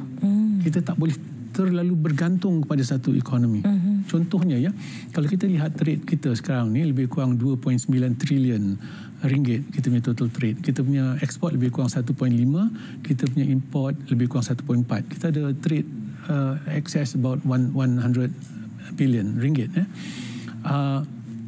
Kita punya trade dengan China dan Amerika contohnya, kita punya export to America is about 300 billion ringgit, lebih kurang 300. I'm just rounding it up. Tapi dengan China is only 200. Tapi kita import daripada China lebih besar. Kita ada trade surplus dengan Amerika, tapi kita ada trade deficit dengan China. Okay. Contohnya sekarang ni is maknanya kita more dependent on American punya market untuk memasarkan. So that's why this keadaan di mana Amerika boleh impose dia punya condition, memaksa kita negara kecil untuk menerima sama ada kita suka atau tidak. Sebab tu saya bawa alik tadi kepada keperluan untuk ada di dalam blok seperti ASEAN supaya kita punya ekonomi lebih besar untuk negotiate better terms. Tapi unfortunately sekarang ni kita misalnya cakap awal tadi, 4 negara semua masing-masing pergi dengan sendiri. So itu mungkin satu keadaan yang mana kita boleh lihat dari segi macam mana kita boleh memperbaiki sebagai satu unit ASEAN yang lebih teguh. Satu. Kedua is apa yang dimulakan oleh kuasa besar untuk menentukan keadaan trade. Adakah itu atau permulaan untuk negara-negara besar lain untuk menekan negara kecil? Itu bahaya. Sebab tu kita perlu ada rule based trade yang WTO champion. That was the previous way of doing things. So di sini di mana kalau trading block, economic block menjadi lebih besar, lebih dinamik, lebih berkuasa, kita boleh bersuara dengan lebih kuat, if you like, boleh didengar, dan kita boleh negotiate dengan lebih baik. Dan di situ keadaan di mana nanti semua orang dalam keadaan yang lebih kurang sama, dan the negotiation can go back to rule based. Betul. That is how it should be. Wah, kita menarik sungguh penjelasan yang telah pun diberikan oleh doktor untuk kita fahami apa sebenarnya antara perkara yang penting untuk aspek dari segi aspek ekonomi sebagainya kan. That's right. Dan kita akan bersama dengan rakan pelapor kami yang telah pun bersedia di Pusat Convention Kuala Lumpur. Erin, mungkin ada sesuatu yang ingin dikongsikan?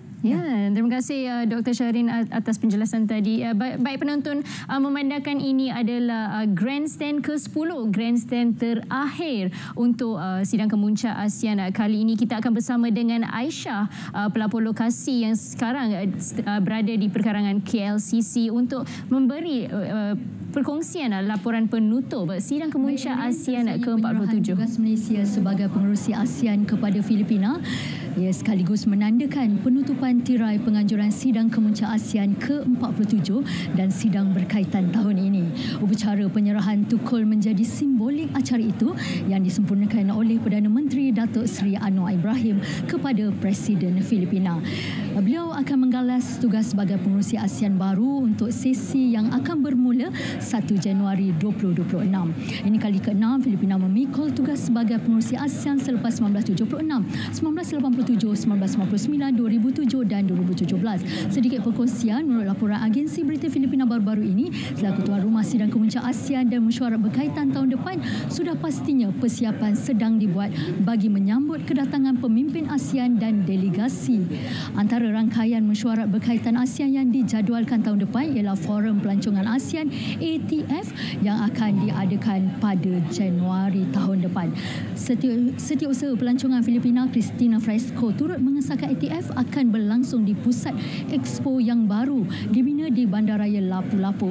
Infrastruktur baru itu yang mampu menampung sehingga 2,600 orang dijangka menambah pilihan ruang mesyuarat, insentif persidangan dan pameran serta acara di Cebu, melengkapi pusat convention dan pusat convention IC3 di Cebu City.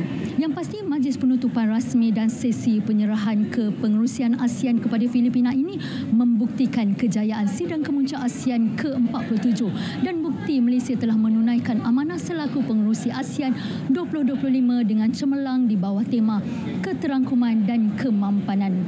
Baik, saya kira itu sahaja yang dapat saya kongsikan perkembangan di Pusat Convention Kuala Lumpur ini. Kita kembali bersama Erin di Angkasa Puri. Silakan Erin.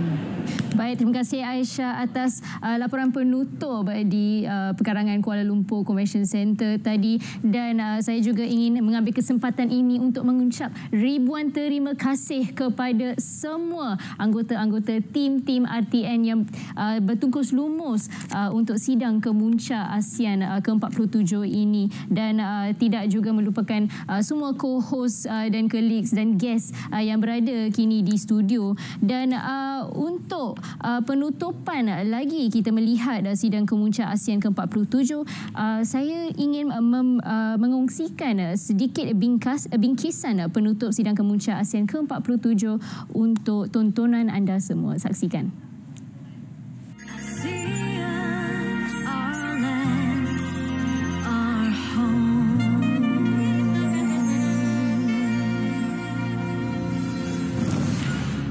Kuala Lumpur menjadi nadi diplomasi dunia, menjadi saksi kepada detik yang mengubah sejarah rantau ini.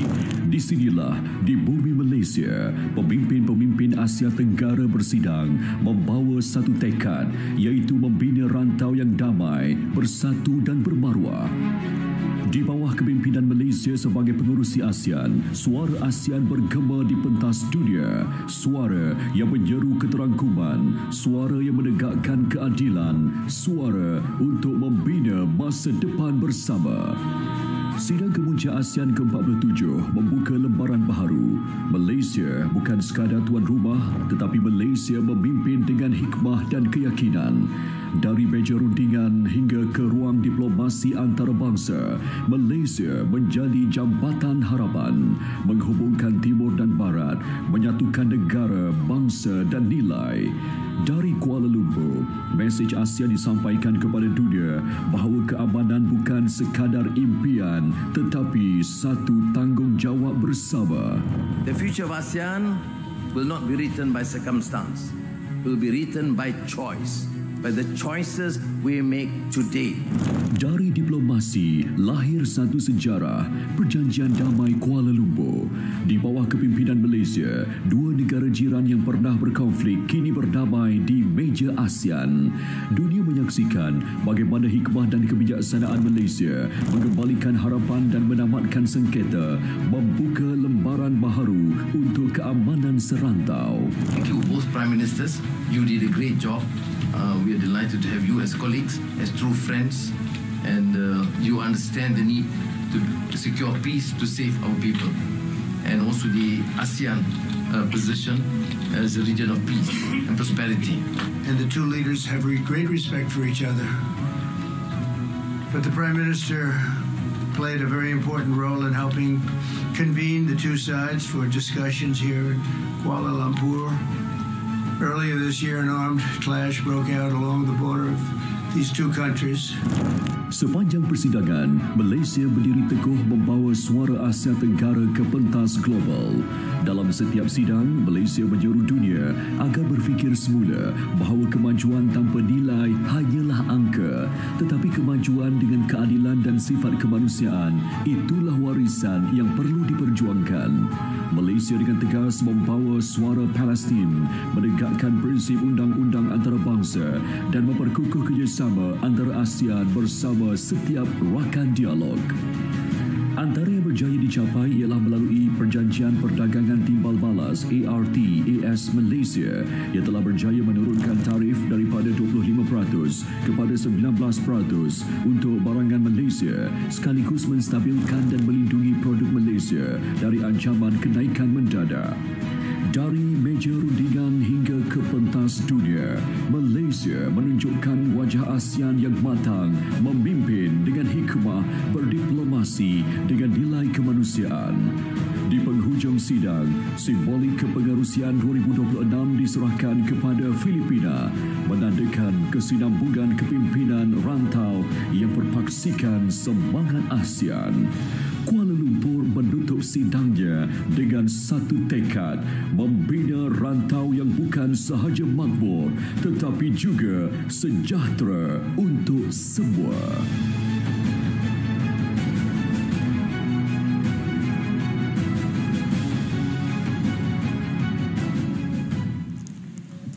There you have it, a short package on the closing ceremony of ASEAN 47 ASEAN Summit and related summits. And of course, we will bring you more of the conclusion of it.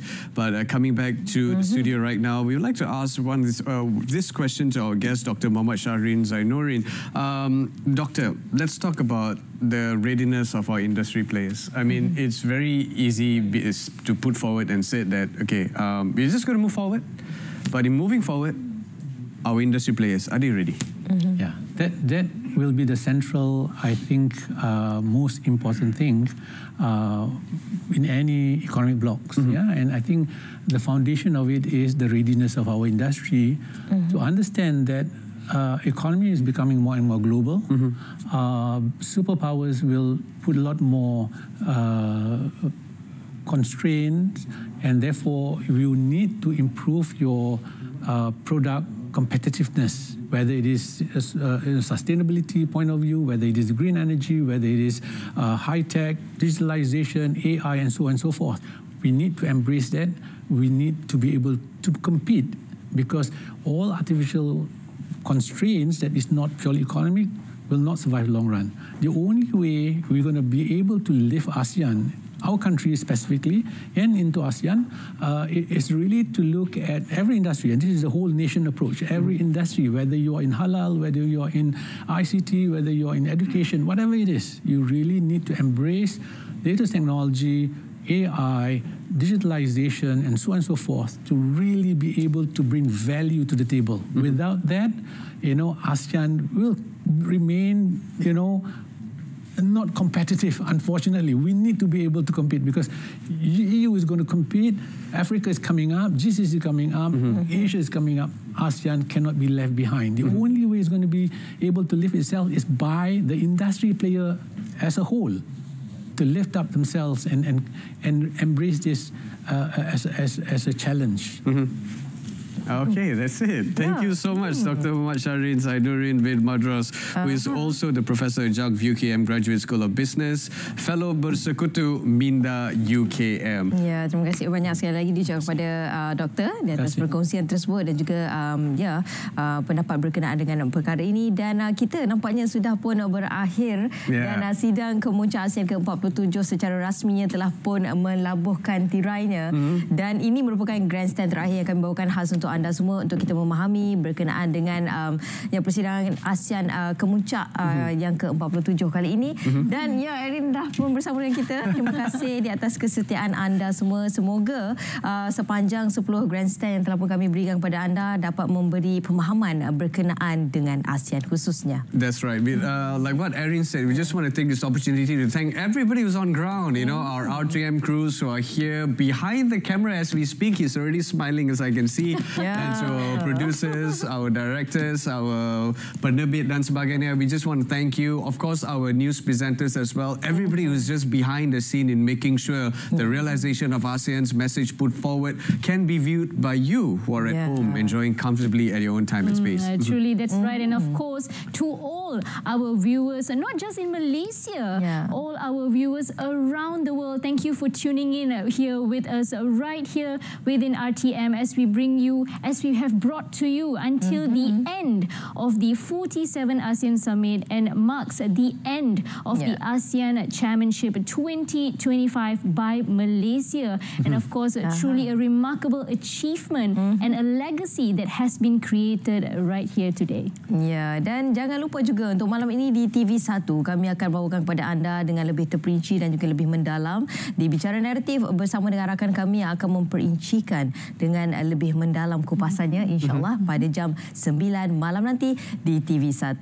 Baik, dan ruangan ini sekali lagi terima kasih diucapkan kepada anda semua yang telah pun bertungkus lumus. Ya, saya punya saya yang sangat membantu. And I think paling penting, right, most importantly, right, it does not end here, our coverage of ASEAN.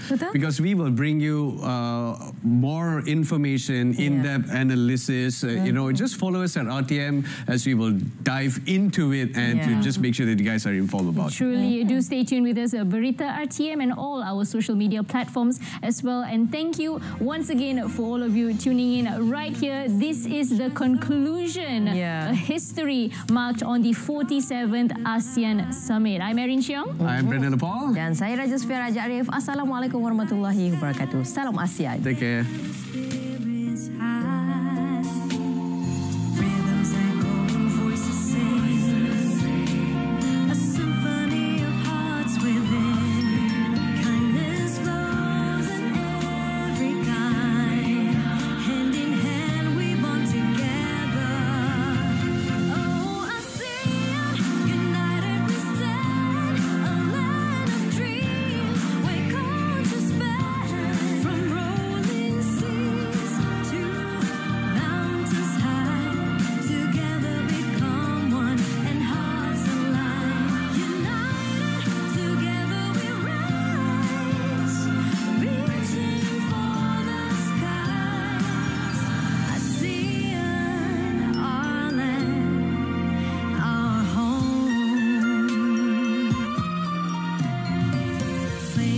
Rich tradition.